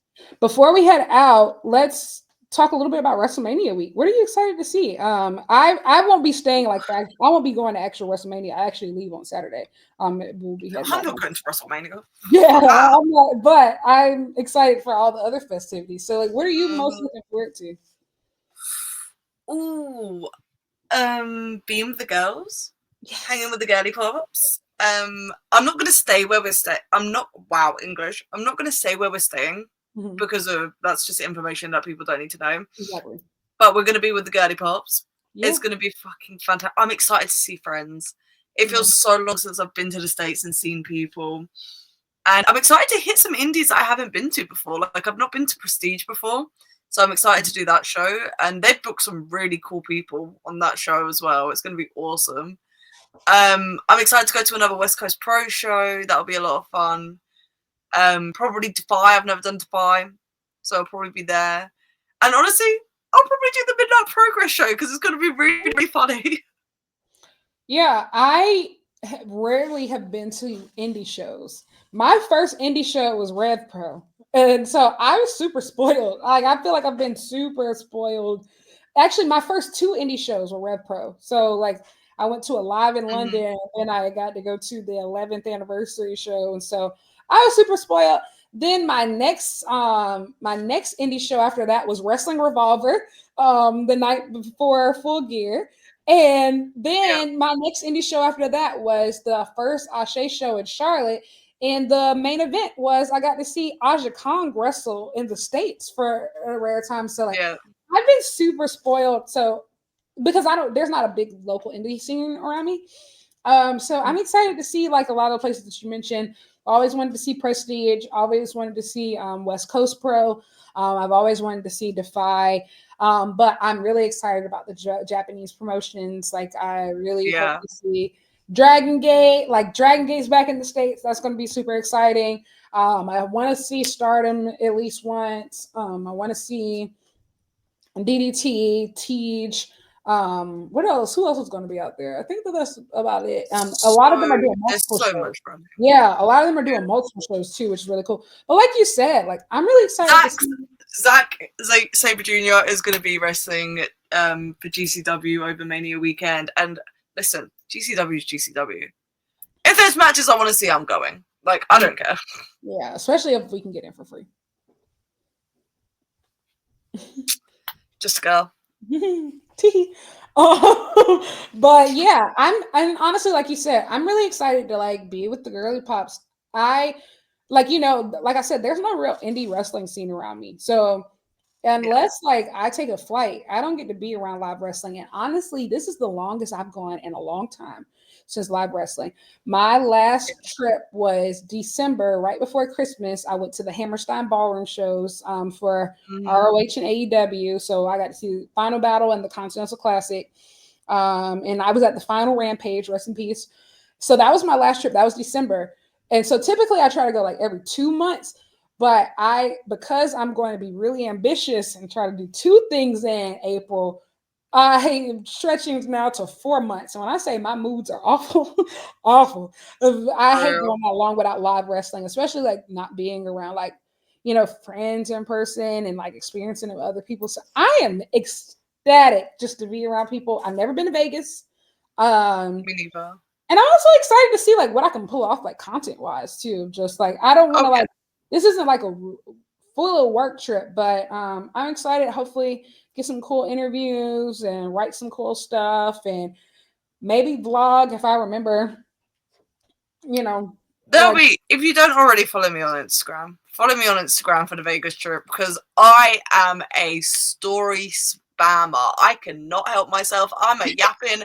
I'm a posting videos and pictures, and it is like when I'm on like a trip, even when I'm my day-to-day life, there is rarely not a post on my Instagram story. Yes. If I'm away, there's like 20. Like I can't help myself. Yes, and I used to post a lot, but then like I will say like I think people got weird. But I think I'm going to get back into like at least on my wrestling Instagram account, like cuz like that's what it's for. That's what it's for. So yeah, we shall see, but I think it's going to be fun. Like Vegas is going to be fun. Like I said, we've never been to Vegas. I'm of age, I'm grown. I didn't, and you know what? I purposefully didn't like plan a trip or anything for my birthday this year. Like, this is going to be me like having a good time. Like, I'm excited. Oh yeah. I get paid.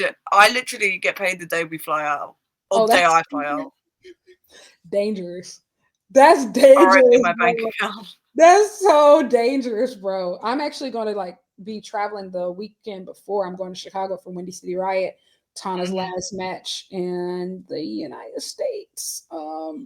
So going back to back is crazy. But that's what I used to do. I remember like August 2023, first weekend of the month, I went to see Beyonce in DC.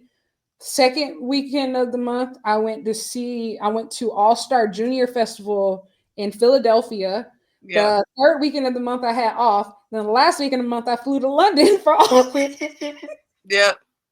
My schedule is constantly full of fucking wrestling and gigs and seeing friends and doing stuff and festivals, and honestly, I just never stop. I didn't do anything today. This is like the only thing I had planned for today, and that's very rare for me to not have plans. I was actually really shocked when you said that you were free because I was like, yeah, you typically are always fun, like, yeah. Hey, like that's what our 20s are for, man. Before we head out of here, what's your dream all-in card? My dream all-in card. Oh my god, I don't have one because AEW scares me at the moment. A Mercedes Athena, Okada, not Osprey, Omega, Hangman Swerve. This might be a controversial one, but Christian and Cope versus the Bucks. I'm still holding out hope for that match. I'm still holding out hope. I agree. Trying to think what else off the top of my head. Tony versus Willow for world title, with Willow winning. Yeah, and then everything else, I think I'm kind of happy for him to do whatever. I had Tony Chris for that, or either Chris versus Willow if Tony loses the title before it meant. Yeah. But yeah, that was really that. I have almost exactly that. What else did I have? I would like to see Hologram win the TNT Championship. I would like to see. I think that would be like a really full circle, especially with like he debuted during the Arlington residency, so like I would like to see that. Yeah. Happen. I agree on the tag match. Listen, whether it happens or not, with Uncle Allen, yes, I do want to see Ospreay versus AJ Styles. That would be my dream. AJ Styles, Uncle Allen, please. You can do a year and retire, please. Honestly, I need that Ospreay match. I need that Fletcher match. And I need that Takeshita match. I need you at Forbidden Door London. You know what I thought about? If they are able to sign AJ, that means that they will have almost every single Bullet Club leader. And they could probably finally do the real Bullet Club Civil War. And and I know that they're divisive, but you'll probably get the Good Brothers somewhere in there too. They actually have all the pieces to do the legitimate Bullet Club Civil War that I think we've been waiting on. And honestly, I would prefer last year because last year was just, like the 10th anniversary of Bullet Club. But especially now you have Kenny healthy, you have all these different people. You can actually do it. And I think somebody said it. I think maybe it was a boo. Like, what if you move Anarchy in the Arena to Forbidden Door? Especially now that you have like the War Dogs and everything. So, I actually agree with that. I agree. I've just thought about AJ Styles versus Gabe Kidd. Yo. I'm Please, Uncle Allen, we need you. I know you want to let the demon out. I know you do. I know you still got that sauce. When I saw that match that he had with Marufuji and Noah, I said the demon's still inside. It's still in there. It's still in him. But yeah, that's my dream. I would like Ospreay versus Uncle Allen. I will say, I genuinely don't know what you do with Ospreay if he doesn't sign. I actually don't know what you do with Ospreay all in if that isn't the match. Yeah. Honestly, Ospreay might end up winning the world title though. Yeah. There's a lot of directions this card could go. Yeah. It's gonna come down to Hangman or Ospreay in a perfect world. Or it's gonna come down to one of them. But yeah, that would be my dream card. Trying to think of anything else. Yeah. I'm not sure who you have the Hurt Syndicate against. Like off the top of my head. If they built it correctly, I'd like to see Private Party. I'm with that, but also stick with me. Say Ospreay does win the Owen Hart Cup tournament. Mm-hmm. Say that the direction they're going is Ospreay dethroning Mox. Oh my god! Are you gonna say That it? leaves Swerve and Hangman free. MJF is literally associated with the Hurt Syndicate now because of MVP doing that segment with him on Wednesday. Mm-hmm. The dots, the lineups, the crumbs. You know what? Lore. I would love like because I feel like there has to be like some type of big plunder match, especially you have like with the women. I would love like a stadium stampede, like a women's stadium stampede or something like that. Like do you know you need something like a that like Anarchy in the Arena, and I think also too of like I think moving Anarchy in the Arena could make a lot of sense. Moving Blood and Guts, moving that was what's supposed to be for Forbidden Door, not Anarchy in the Arena, Blood and Guts. That would be essentially, which I think makes sense, honestly. War Dogs and Blood and Guts. Like, think about what they did with that like puny cage in New Japan. Imagine like them in a real steel structure. Like, but yeah, so like that I agree. But yeah, my dream would be Hangman Swerve world title. I mean men's world title. I would say Tony, Chris, or Willow. I think they're interchangeable, really. Yeah. It just depends on wherever any of those go for women's world title. Mercedes versus Athena. Omega Okada. Bucks versus ENC. Osprey versus AJ Styles. Hologram. Honestly, I see a multi-man scramble, maybe like a ladder match. I think that Brian Keith is a good person, especially he's from Texas. You know, would be a good person to put in there. There's just so many people now because now you like Speedball and shit. Like, there's so many people. Then you have the Casino Gauntlet. You have the Casino Gauntlet. Oh my god, I didn't even think about the Casino Gauntlet. Oh my god, what if they debut AJ in the Casino Gauntlet? They like do the Ricochet type beat. You know what? I feel like they will actually, if they don't have a match for Osprey, he probably win the Casino Gauntlet. The streak's alive, brother. The streak's alive. He just so he can like keep another win all out. He probably win the Casino Gauntlet. That's what I would probably do with him. Of just if you don't have that, if you can't run that singles match, I'd probably let him win the Casino Gauntlet, and he's like the next challenger. He'd probably main event Forbidden Door again. Amen. No, London, he's got to be wrestling Tanahashi. He's wrestling Tanahashi in London. I'm so convinced. That is, you know what? That makes a lot of sense. But I would like, I wonder if like they're going to do a singles match or if they're going to finally do a tag match for. They never did the Tanahashi Omega tag match, and they teased it. That was supposed to be for Wrestle Dynasty. Or but I do think they're doing the Osprey Tanahashi match. It makes too much sense to not do it in London. Yeah, bro, that's Forbidden Door's card is going to be sick. It's going to be so sick. Like with like the CMLL guys as well. Like and the Stardom girlies. Like we're going to get Zach versus Nigel. It's Zach versus Nigel, bro. You know what I also said? If they don't have, they could do the rematch of Osprey Danielson. If you don't have like, I do think like Bryan Danielson is probably going to get used some type of way of like, that's kind of like what part-time wrestlers are for, like, stadium shows like that, or maybe that's just going to be a match, Bryan Danielson versus Mox. Oh, I think that's actually probably a better use of their time than if it keeps him out of the world title picture. I'm all for it. Yeah. If it means that Mox isn't world champion, I'll take it. And he wasn't on the last All In, so he will be on this one. We still got to find a place for Chris Jericho. No, we don't.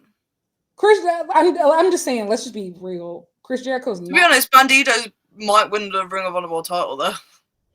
Chris Jericho, you think he's going to hold it that long? You think Jericho's going to hold it that long? I think he's going to. I thought he was going to drop. I feel like he's going to drop at Supercard Arna. Yeah, but fuck knows when Supercard is. What if I think that they might move it. Scoop, it ain't in Vegas. Oh yeah, but I feel like they might move it to Double or Nothing weekend. I think that'd be dumb. Running Ring of Honor and AEW same weekend. I don't think that would work. So when do you have Athena drop the title? I have no idea. That's something they've got to figure out logistically on their end. Yeah, because I do think she's probably going to drop before the Mercedes match, but that just depends on Supercard of Honor. If they had a more established separate roster, they could have just sent Supercard International and done a show overseas. Supercard at Global Wars would have, instead of Global Wars, would have made sense in Australia if they had done that a little bit earlier. But we're here now. I digress. Lots of fantasy booking from the girlies today. We've given you a lot to think about. But thank you so much, Charlie, for joining me once again. You'll obviously be back. Where can the people find you? And is there anything that you're working on that you would like to share? People can find me not on Thursdays anymore. I don't review Dynamite anymore. You can find me on Wednesdays on the Wrestle Purist channel for Girls on Graps at 5 p.m. Eastern, 10 p.m. UK time. It's different at the moment because daylight savings, but that won't be in effect that much longer, so I don't care enough to correct myself. I'm not doing any extra projects right now because life be busy, but you can catch me at wrestling shows. If you go to Rev Pro and stuff in the UK, you'll see me out and about. I'll be in Vegas Mania weekend. Hit us both up if you want to do media stuff. Like, we'll get some stuff put together. Yeah. You find me on Twitter, Instagram. I'll be doing things. Yeah, and you can find me at Lyric Wrestling on Twitter and Instagram, and subscribe on YouTube at Lyric Swinton. I am supposed to be writing a few things when they come out. I don't even want to say what they are because honestly, these days my schedule is so crazy. I'm exhausted by the time I open my laptop. So we shall see. But I recently had an article come out in the print edition of PWI Spotlight on Japan with Yuma Anzai and Rising Hayato from All Japan Pro Wrestling. That's available in the issue. You can find it on PWI's website. Order yourself a physical copy if you feel so inclined. And yes, my anniversary of doing wrestling content is in 3 weeks. So tell me happy anniversary in about 3 weeks. That would be fun stuff. But until next time, thank you so much for joining. Oh, also, sorry. Tune into the Dynamite Diaries. We're rebranding the AEW Dynamite after show with myself and Danny from Black Girl Wrestling Wednesdays after Dynamite. You can find it on my YouTube channel. You can find it on her YouTube channel. So that's going to be fun. But yes, until next time, thank you so much for tuning into the Maps and Graps, and we'll see you next time. Bye.